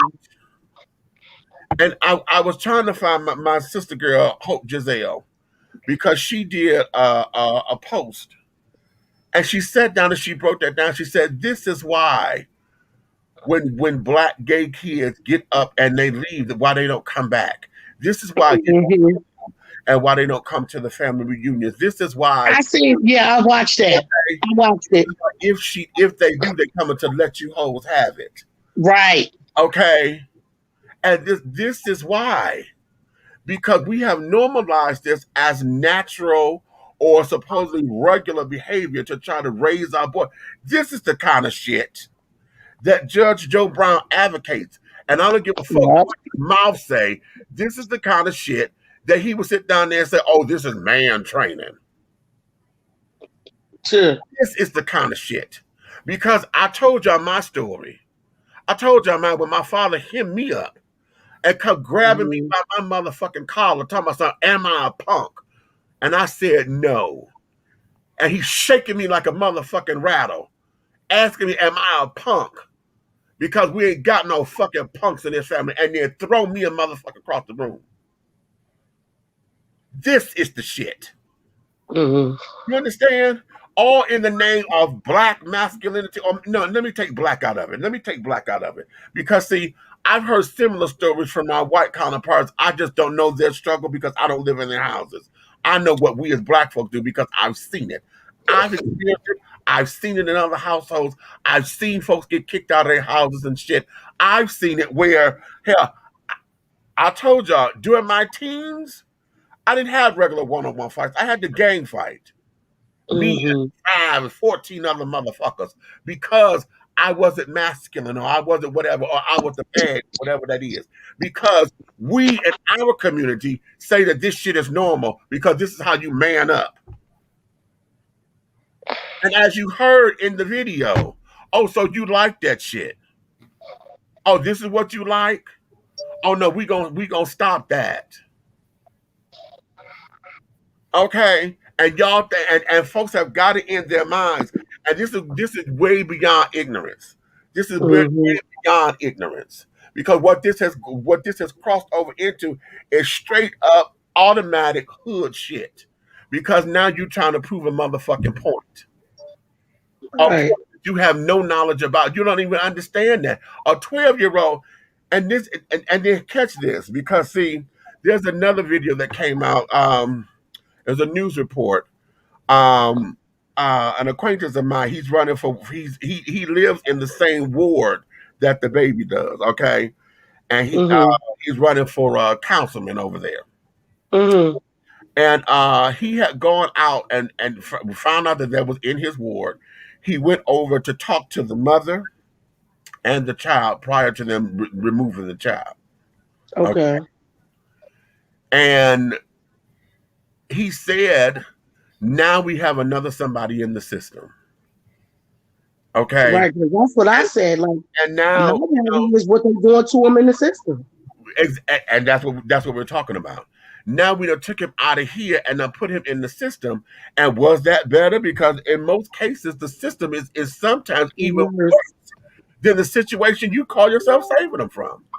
Nigga. Okay. Okay. And so this is where things like this can't just be swept under the rug by the next story. Because now it's been brought to the forefront. Everybody's talking about it. So now we have to do our due diligence to keep a spotlight on it so that don't no asshole in the system do nothing to him because you know that people are going to be looking. Somebody going to Antoine Fisher his ass. Yep. Oh. Now here's the question that I want to pose, because see, now I want to know, they took the child out of the home, but I want to know if, and this is maybe controversial because some folks will say, well, why are you going to bring up charges on them? My whole thing is this. If you step up like that on a 12-year-old little child, the crime comes in not just because you did it, but motherfucker, y'all sit down there knowingly recorded this and put this up on social media like that. Right. Okay. That's what this is. Because had this not been on social media, is it still a tragedy? Yes, it is. Okay. Yeah. This would be one of those stories that we hear all the time when you hear gay kids who run away, or just anybody who talk about their coming out story, how it was when they were kids and how I got picked on, jumped on, spit on, whatever the case may be. There to be another one of those particular kind of stories as to how I had a hard life. You understand? Okay, I got a question. Uh-huh. Because this question right here is going to raise an eyebrow because of how we're treated in the judicial system. Right. If the police is called to a Afro-American domestic violence situation, right? Mm. The children can be asleep during this situation. Mm-hmm. And when the man gets taken to jail, when his charges come back, the number of kids, because they're going to ask it on the report how many kids in the home. Mm-hmm. And if they say 4 kids are in the home, but they all sleep during all this shit going on, they don't know nothing about what's going on. Right. Mm-hmm. But in the report it says, oh, he called me all kind of bitches, then he pushed me down, and he told me he was gonna fucking kill me, and that's not right. Okay, cool. That's what it said. When he get ready to get out and it's time to go to court, he no longer has a simple battery or a domestic situation. He has 4 counts of child endangerment. Yeah. So where is the counts of child endangerment when he calling him sissy motherfuckers, fag, punk, whatever for you using all that shit he was doing in the video? Right. Right. See, this is what my problem with the law. You will stack charges against something. She could have lied. You might not never put your hands on her. Y'all had an argument. Right. You got all these damn child endangerments and fucking domestic abuse shit going on. But here it is, a child. Right. Is being jumped on, or not jumped on, but doggone pushed around by his siblings, which are older than him, old enough to know better. And they're cussing and fussing. But you got a whole video. Why you didn't go arrest them for just child endangerment? Exactly. Okay. Right. I was going there because I'm like, and that's why I said this may be that way, but a lot of folks will sit down there and say, "Oh, how can that be? They sit up there, they doing what's right. Yeah, you know, he was a little softer, motherfucker. You got to toughen his ass up sometimes." That's so crazy. And that is the bane of my fucking gay existence in the Black community. That bullshit right there, that is absolutely insanely ludicrous. And I get tired of us as Black folks thinking that, and that my heteroattractional counterparts who are in that particular mindset, that you want to think that is okay. And anytime it's challenged, you want to sit down and say that you can't tell me how to raise my kids because this world is tough and I want to make sure that how the fuck are you making sure of anything when you're not taking into consideration? Because this is what the boy said last night. He said, you said that fuck shit last night and you thought I wasn't going to let you, you thought I was going to let you get away with it from last night, didn't you? Okay. So now we got shit that's building up and it's... Okay, hey man, what is soft? Yeah, thank you. Okay, let's talk about the child. Let's not talk about the child. What is soft? What is what they call it, punk, sissy, whatever the fuck the term derogatory statement they use. When they use these words, okay, what exactly do they mean when they're talking to a child? Okay, because when you look at the behavior, everybody has a different DNA, what I call the DNA schedule on growth in life. Yes. You got some grown-ass masculine NFL players that ain't like nothing but pussy their whole life, but they play with baby dolls when they was that boy age. Right. Yeah. You get what I'm saying? Right.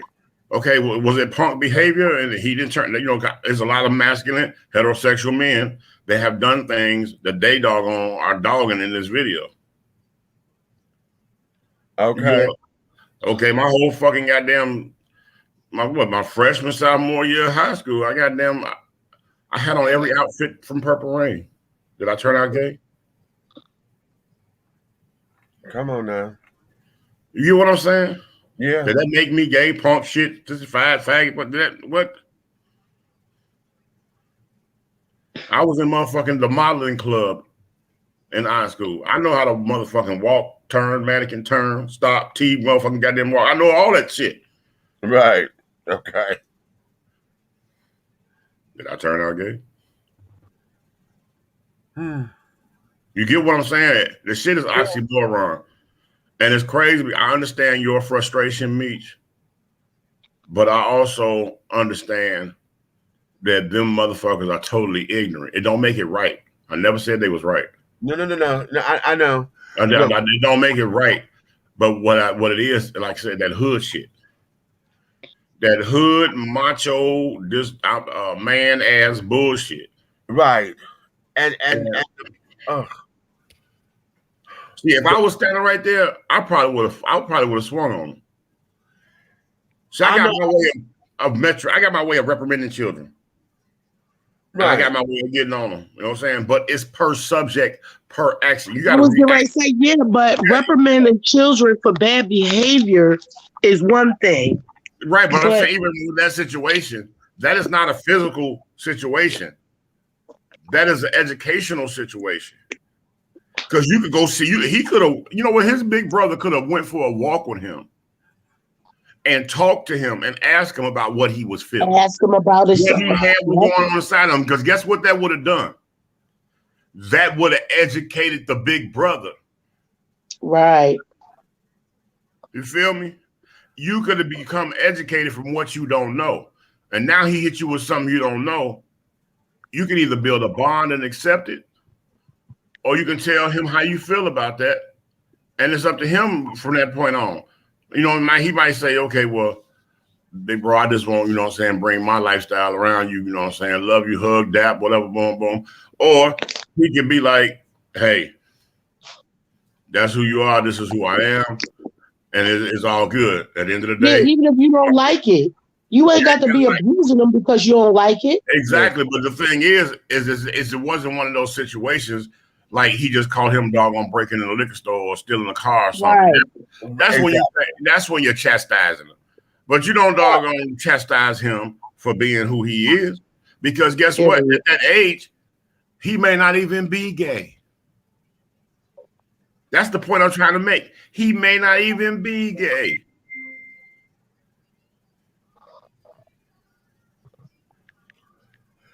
I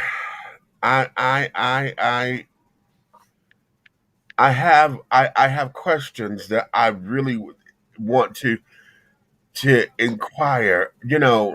The haircut thing outside. The carving gay in his head, that went too far. The haircut thing, I would have chucked it up to siblings being silly and stupid and carried on how siblings do. What the hell? You know what? What the hell did the haircut have to do with it? Why did he even do that to that boy hair? That's what I want to find that out. It was the humiliation of it all. Was it that was probably on top of it, but I'm wondering, which is why, because the way how they cut his hair, the way how they cut that hairline, I'm wondering if he had done something to his hair, if he had permed it or whatever, and they cut that part out. But y'all remember before when the parents was doing that, kids was acting up in school, and little boy, and they gave him to George Jefferson, because he was acting up in school. So that's why I said the humiliation of it. And all of that, I'm. But I'm like Meech on the subject. Did he have bangs? Okay, who knows? Who knows? Because see that part that's the part that's unclear that we don't have. When I look at this and when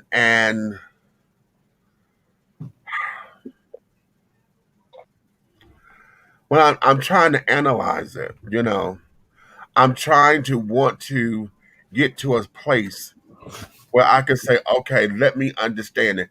I'm tired of having to have the same excuse of, oh, this is just us, trying to toughen each other up. Oh, this is, like the child said in the damn comments or whatever over on YouTube, talking about, oh no, he did the right thing. They were just trying to correct it. Somebody wanted to put Jesus in it. Oh, we just need to pray and just go to God and because the devil done came in. You can't tell me what the hell done did. Listen, Okay. I'm sick of it. I'm sick of it. I'm tired of it. I am just absolutely outdone with the fact that children, especially now because the kids are coming out much earlier, they are, we have created a space now to where young kids who absolutely are in tune with themselves are able to express themselves at a much earlier age. I knew about myself at 5, but we didn't have language for it then. I knew I was different. I knew that and I remember this so vividly because I always have this thing for large men. And when I was a kid, I told y'all this before, the guys used to always be outside mowing the lawns with no shirts on. And I remember that so vividly to where when I used to living in the project where they wasn't the projects then, they were new homes, townhomes at the time. What you were saying is they were cutting the Oh grass Lord, not what you were saying. and sweat glistening all over their body. Oh, All Jesus. body. Okay. Something wrong with both of y'all. Okay. But yeah. Yes, and that's what it was. Now, when I told this to Brother Umar Johnson, honey, he tried to tell me, he wanted to tell me, oh, that wasn't sexual. I didn't say it was sex. I just said I knew I liked it, and I didn't know why. Mhm.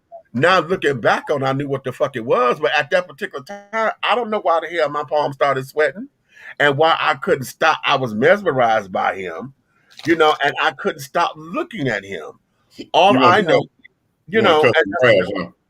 Huh? You want to cut some grass?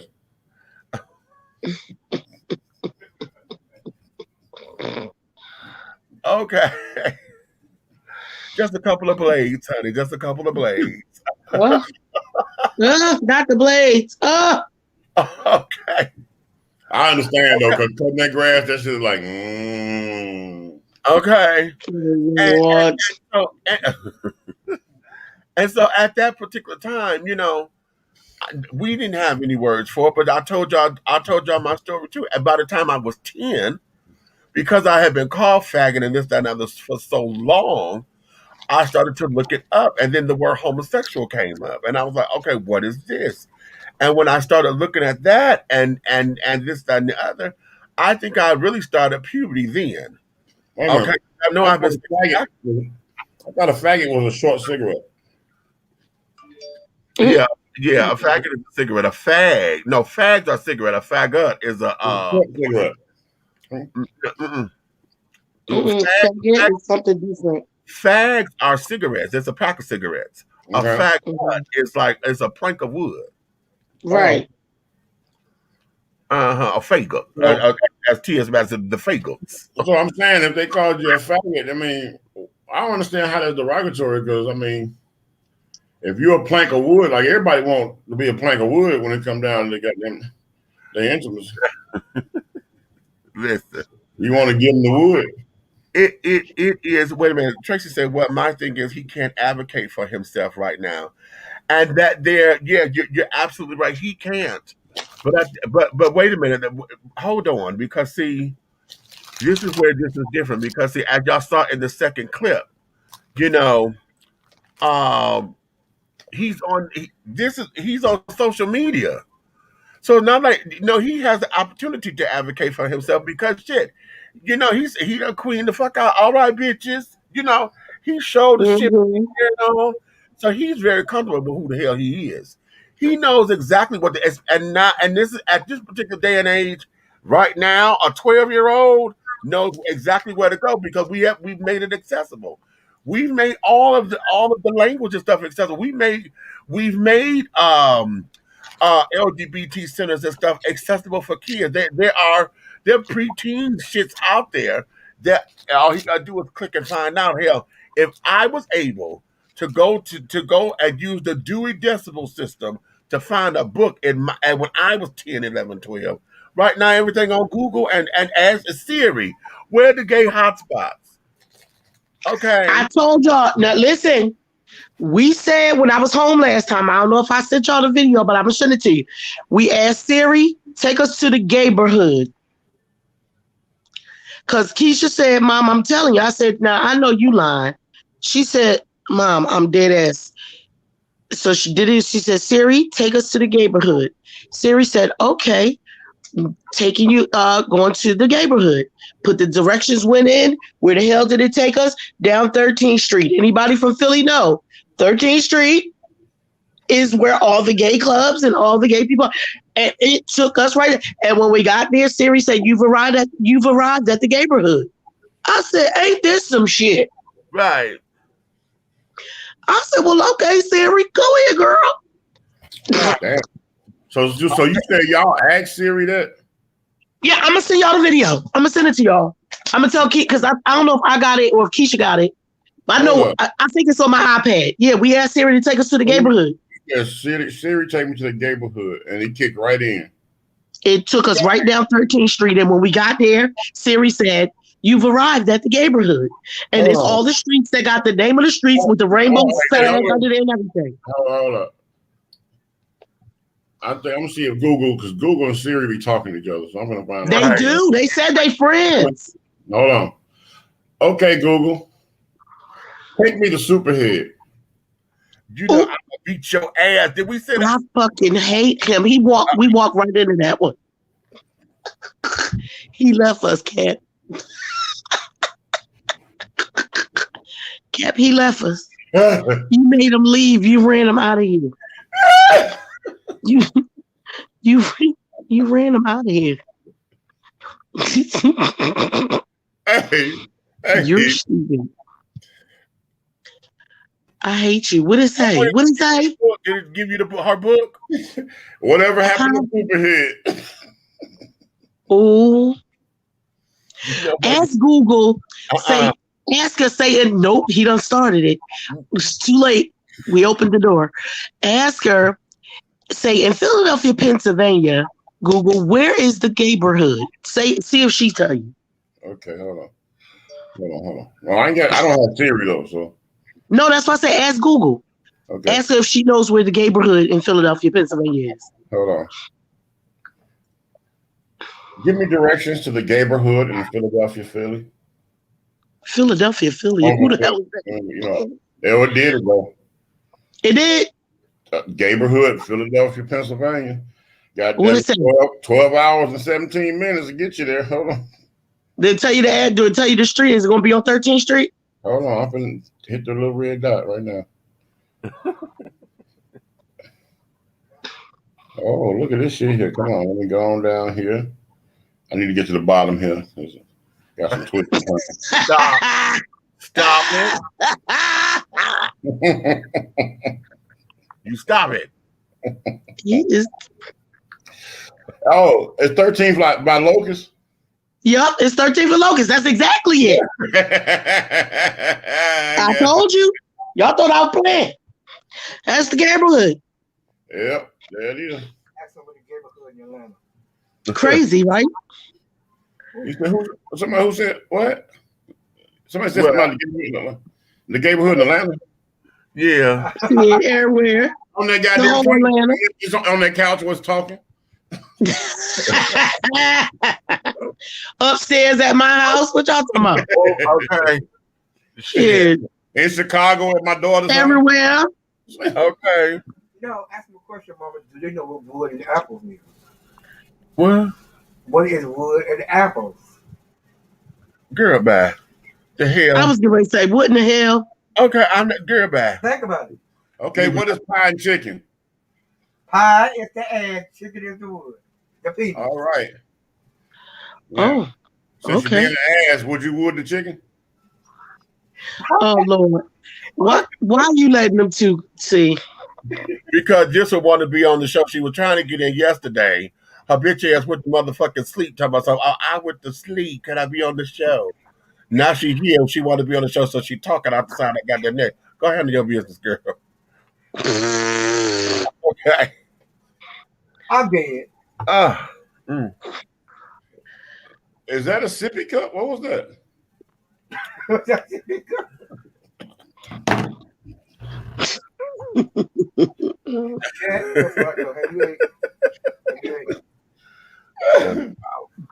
But all right, on that note, honey, yeah, because we could beat this horse and we can beat it. And right now, we beating horse.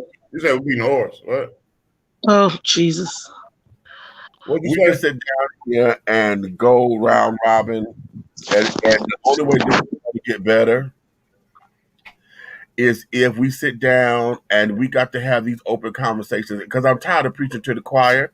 I'm tired of the choir singing. We got to get to the motherfuckers who feel as though this is the right thing to do and have that discussion. And it's going to be hard. It's going to be difficult. Mitch, you in a hypocritical world, man. Right. I know. You're in a hypocritical world. You know what? I don't know. I really don't. Big red fella don't even care anyway. So I'm gonna tell you a quick doggone summary of something that I find hypocritical. You have okay. I love my church. I go, I go to virtually since we've been going. But here's the thing. A lot of times the pastor will preach on, it was Adam and Eve and not Adam and Steve. So he'll say that type of shit, right? Right. Mm-hmm. But let's get into the church, the physical church. Okay, the music director got fired, which was a great guy, great, very talented dude. Why? Because he was portraying to be this shiny Christian, but he was around there smashing every woman through the church with a wife at home. Wow. But he smashed one and he smashed his way to her heart, and she exposed him. And the way she exposed him is she viralized video of their escapades. Oh.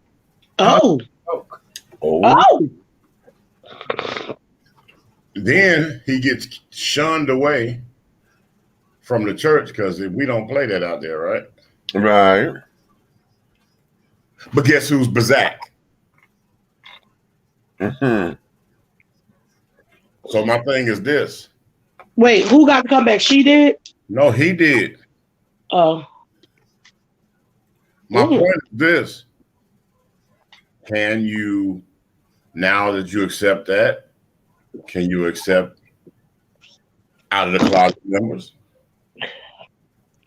I don't see why not. He lucky. Usually the choir director, that's usually when they only okay if they can come and direct the choir.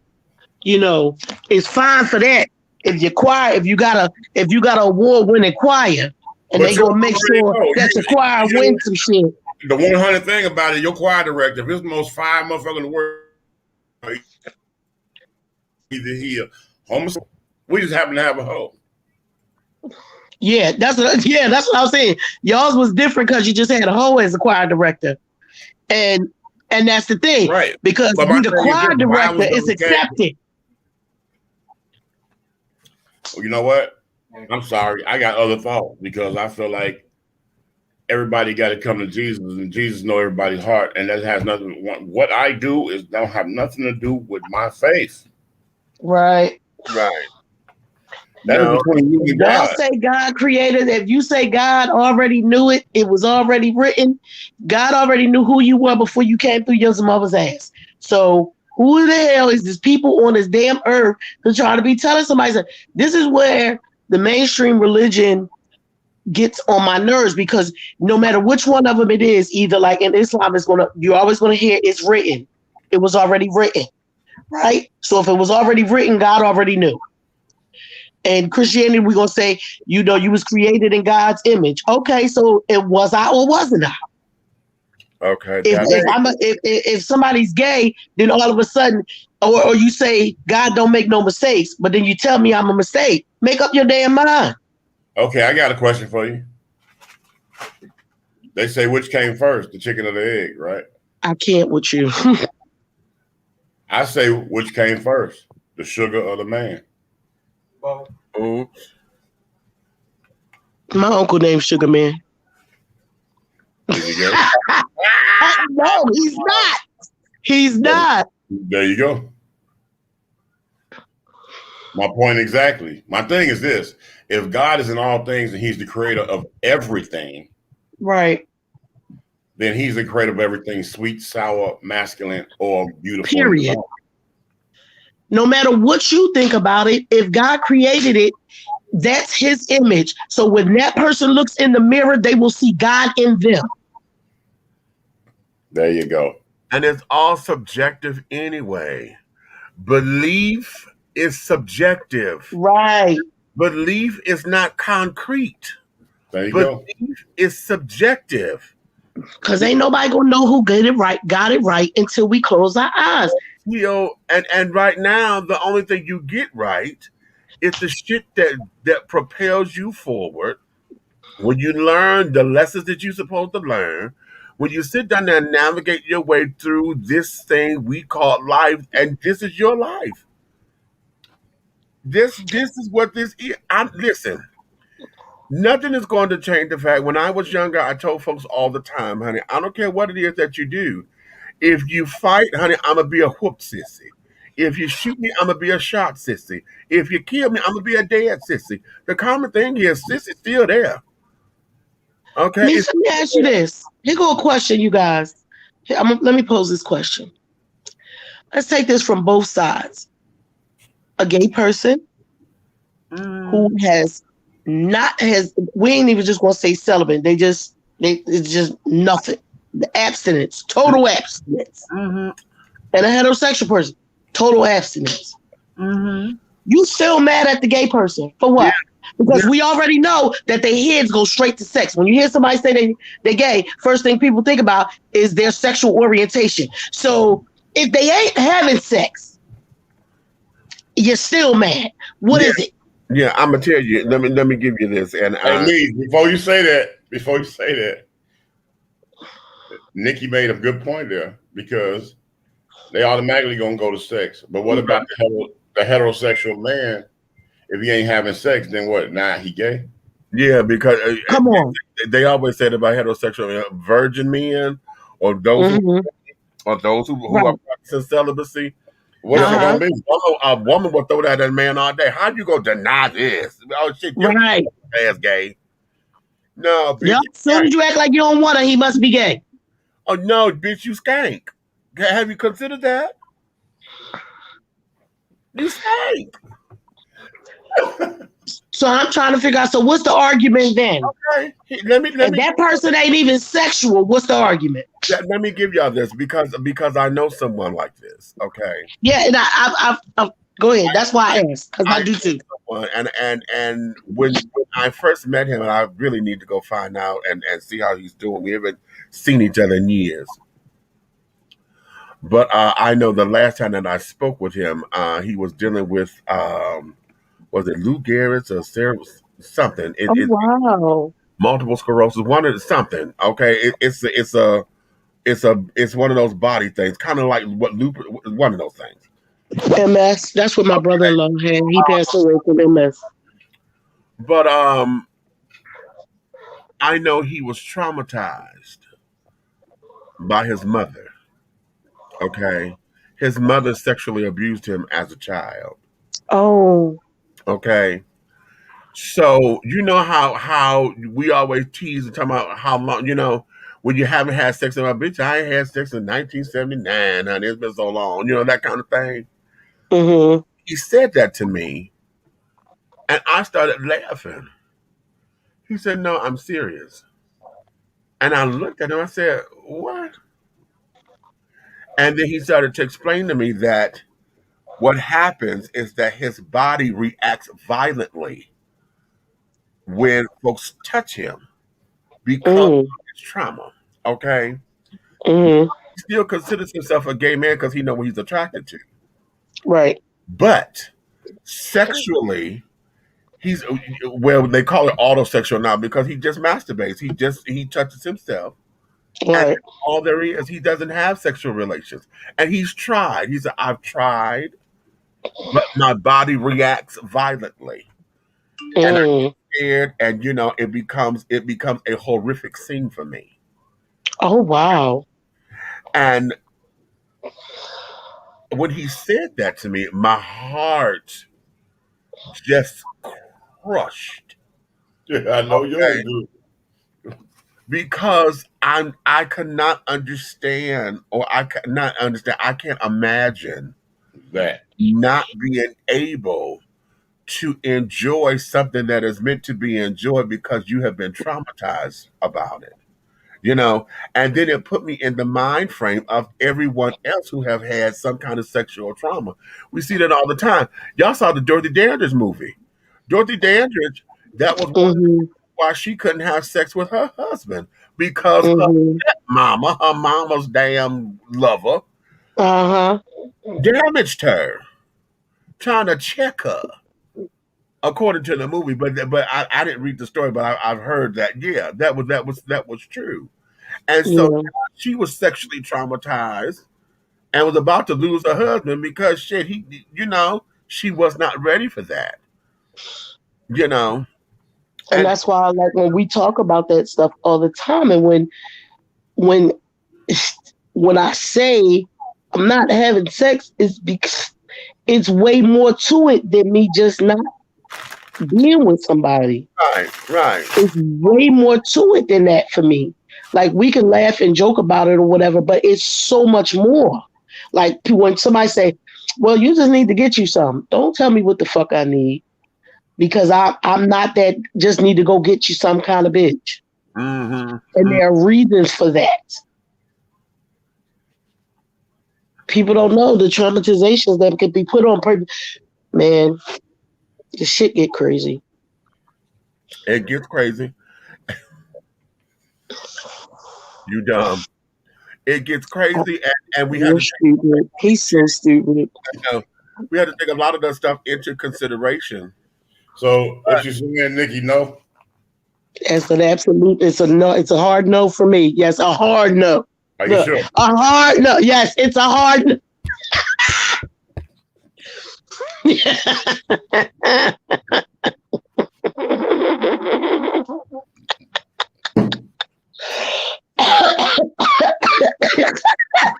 even get the chips in his mouth.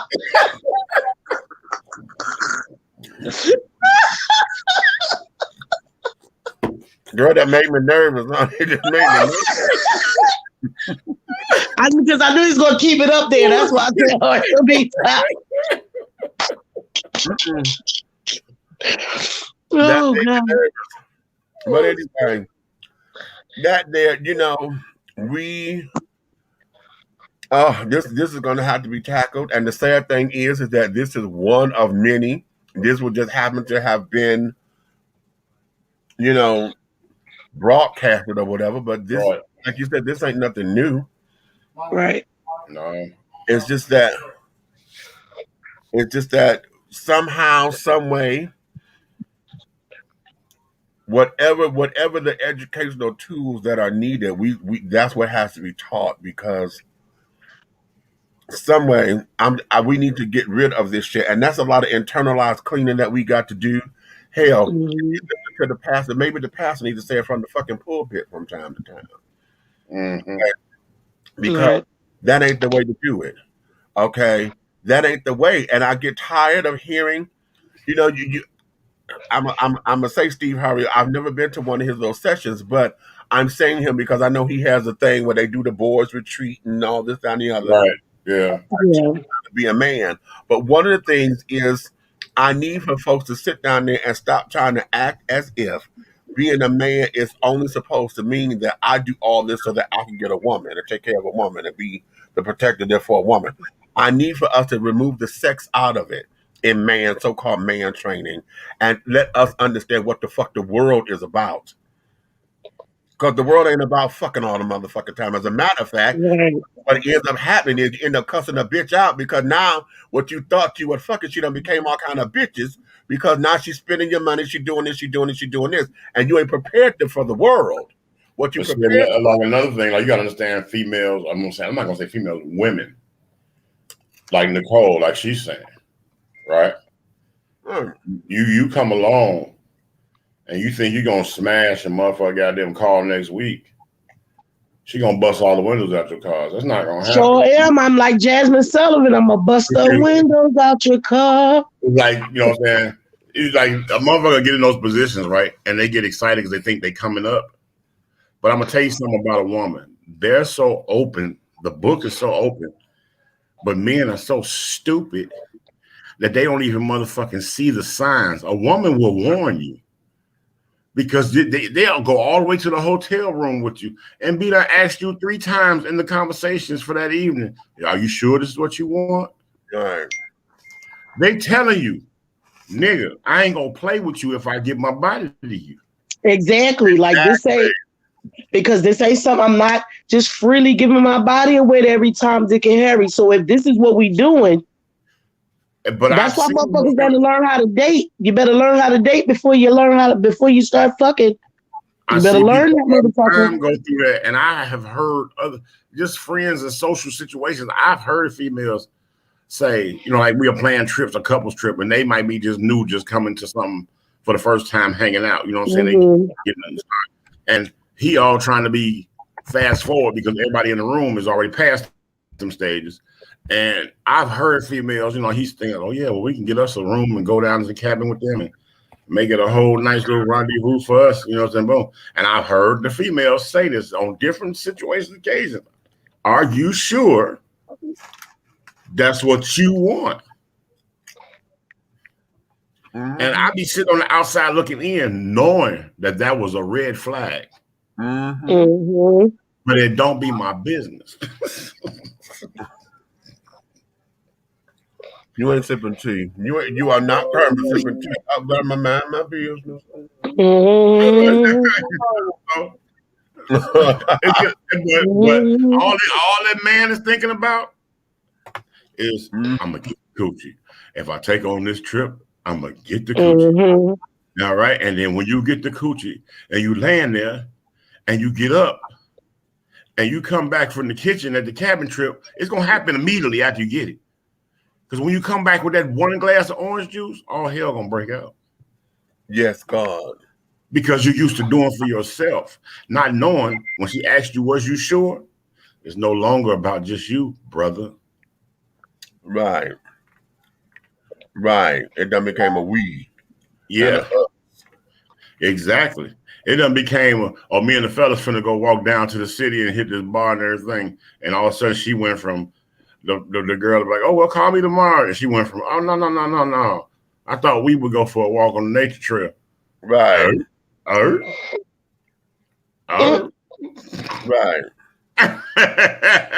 Right. Okay. Right.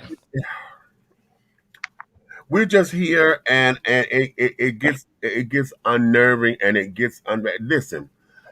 They said the children got upset because in that Devin, the guy running for council, he talked to the mother, basically trying to help them get tools and things to bring the family back together because he really don't want the boy in the system. So he put a fundraiser together, right? He got 2 of them. They said on the news report, they say he got a GoFundMe for the boy, and then his name is Tyler. Let me call him by his name. His name is Tyler. All right. And then they were doing a drag show. Now that was supposed to be this past Thursday. Okay. They were going to do a drag show for a fundraiser. Do you know the children in the comments went ham on that? A drag show? What the fuck is this? Y'all exposing him to that kind of shit for? Ain't nobody said taking no damn child to no motherfucking drag show, bitch. We be a fundraiser, just like you watch the United Negro College Fund and all the stars come together to do a goddamn telethon for the United Negro College Fund. The children at the bar who are part of the LGBT community are saying, okay, we're going to put this together to raise some funds because all of us share in that particular kind of trauma. in one way, shape, style, form, or fashion. And the kid got upset, telling myself, "Oh, y'all exposing this child to." And one person said, "Oh, maybe I'm not the right person to say anything, but why a drag show? Couldn't you just have the fundraiser, bitch?" The drag show is the fundraiser, you dumb bastard. Bitch, go home some damn way. Go home. Okay. Excuse me. Yes. Don't send me another motherfucking thing today, okay?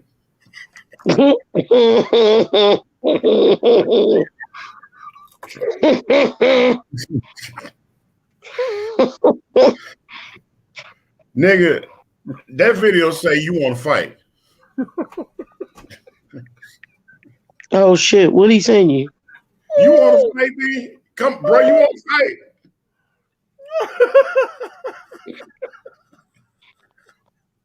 Somebody said that to me. I said, "Oh no, I'm not the only one figuring to see this." Oh my god, that bitch built up like a molar. Oh. Nikki, she looked like a motherfucking commercial for a dentist. Oh shit! Did you send it to me already? No. Not yet. But he said no, not yet. We rambling. Let these kids go to sleep. Okay, because I am. Yeah. Okay. We fight. Oh, it's 11:18. Yeah, I gotta finish doing my homework. Hey, all I know is this shit so fucked up my phone frowning. Oh Lord. Hey, Cat. Yeah. Right there at the bottom of that screen. That's it down there. On the bottom of my screen. Oh, I'm like, what the fuck are you talking about? Yeah, okay. I know I got it now. Oh shit. Meech had told me to send it and I forgot till just now when I just looked at it. When we turned on the show, I was like, there you go. I got it. Oh. I'm getting mad. I'm looking at these fucking questions for my homework. Listen, y'all, real quick. I'm sorry. I know we're rambling, but this is some bullshit right here. I said what I said Sunday, so let me just say this shit. They tell us to do a survey. It's an example survey. You have to use a product that was on recall, right? Right. Tell us to ask 5 men, 5 women, right? So my questions is simple question. I used Tylenol PM because remember they was on recall before. So one question, are you familiar with the product? Did the recall affect you? Then I go to look at discussion board details. Why the fuck do I have to enter a gender question on a recall product? A gender question? Why do you gotta have Yes! What the hell? Listen, assignment details is to measure how well nationally branded products is doing with regard to consumer recall. You will complete a study of your choice. Select a branded product that is not geared toward a specific gender. That's why I picked Tylenol PM. However, here's the thing: complete the following. State a product and brand. I used Tylenol PM. Create a 3-question survey. I gave y'all the first 2 questions. Are you familiar with the product? Did the recall affect you? How and why do I need to ask her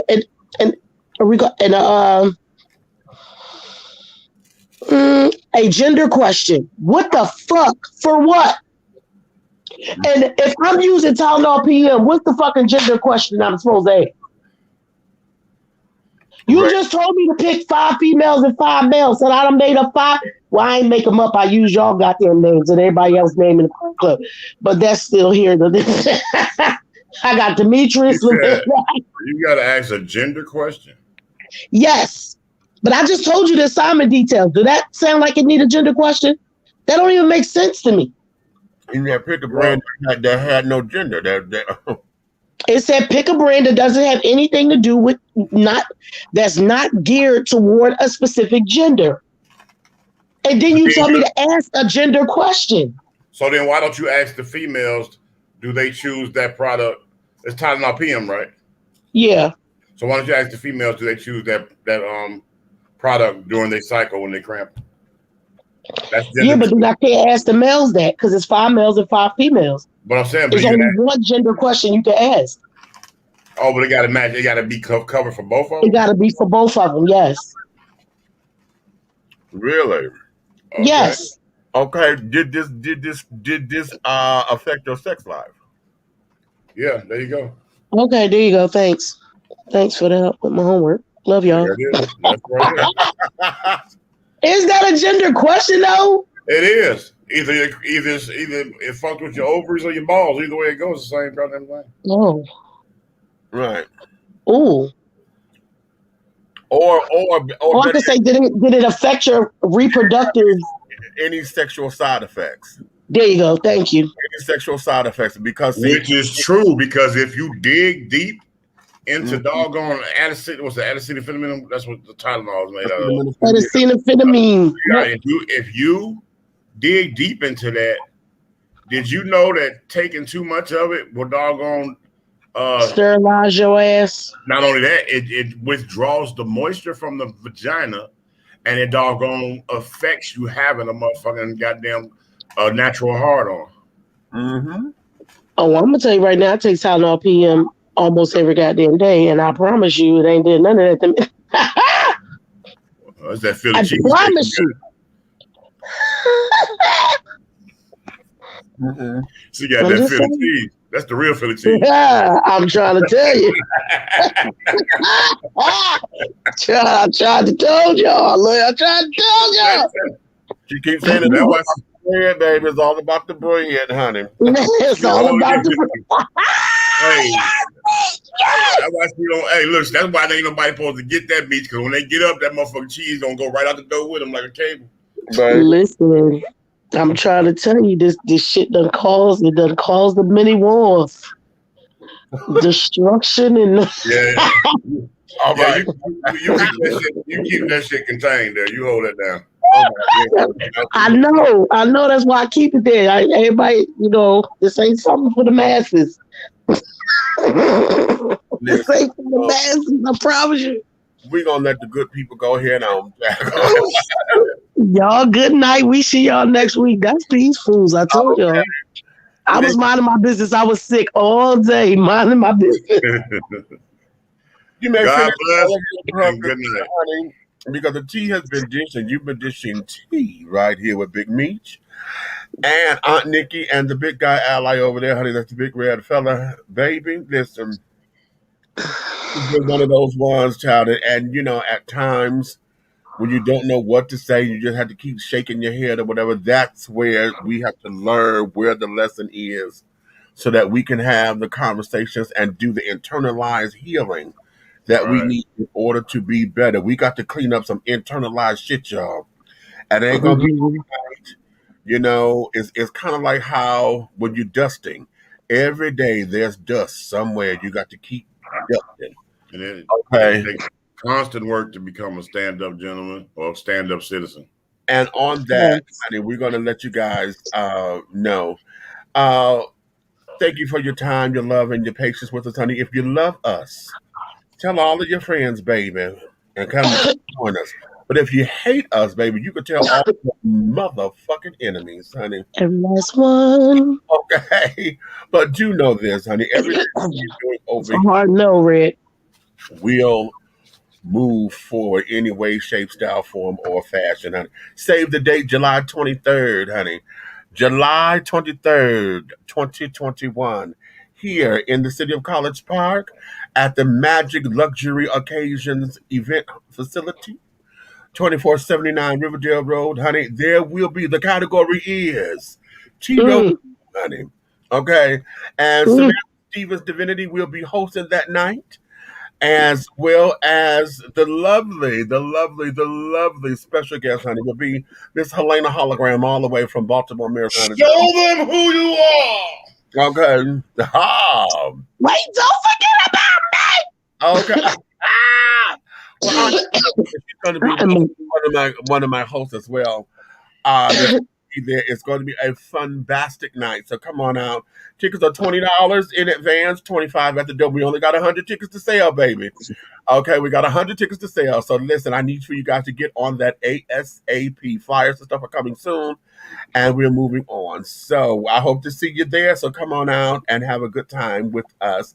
It is Dishy T Entertainment. It's our 12th anniversary, and it's going to be Shiva Hero's first anniversary. So, honey, the car club and the radio show, honey, and the TV show, honey, we all everywhere.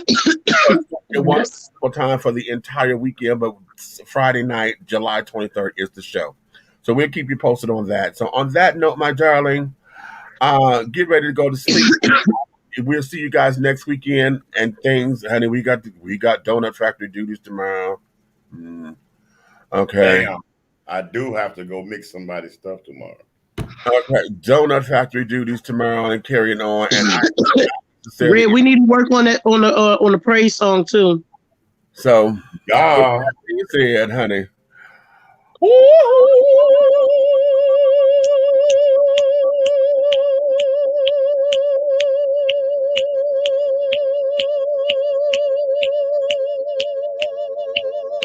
Come on, Stephanie, holding them damn notes forever.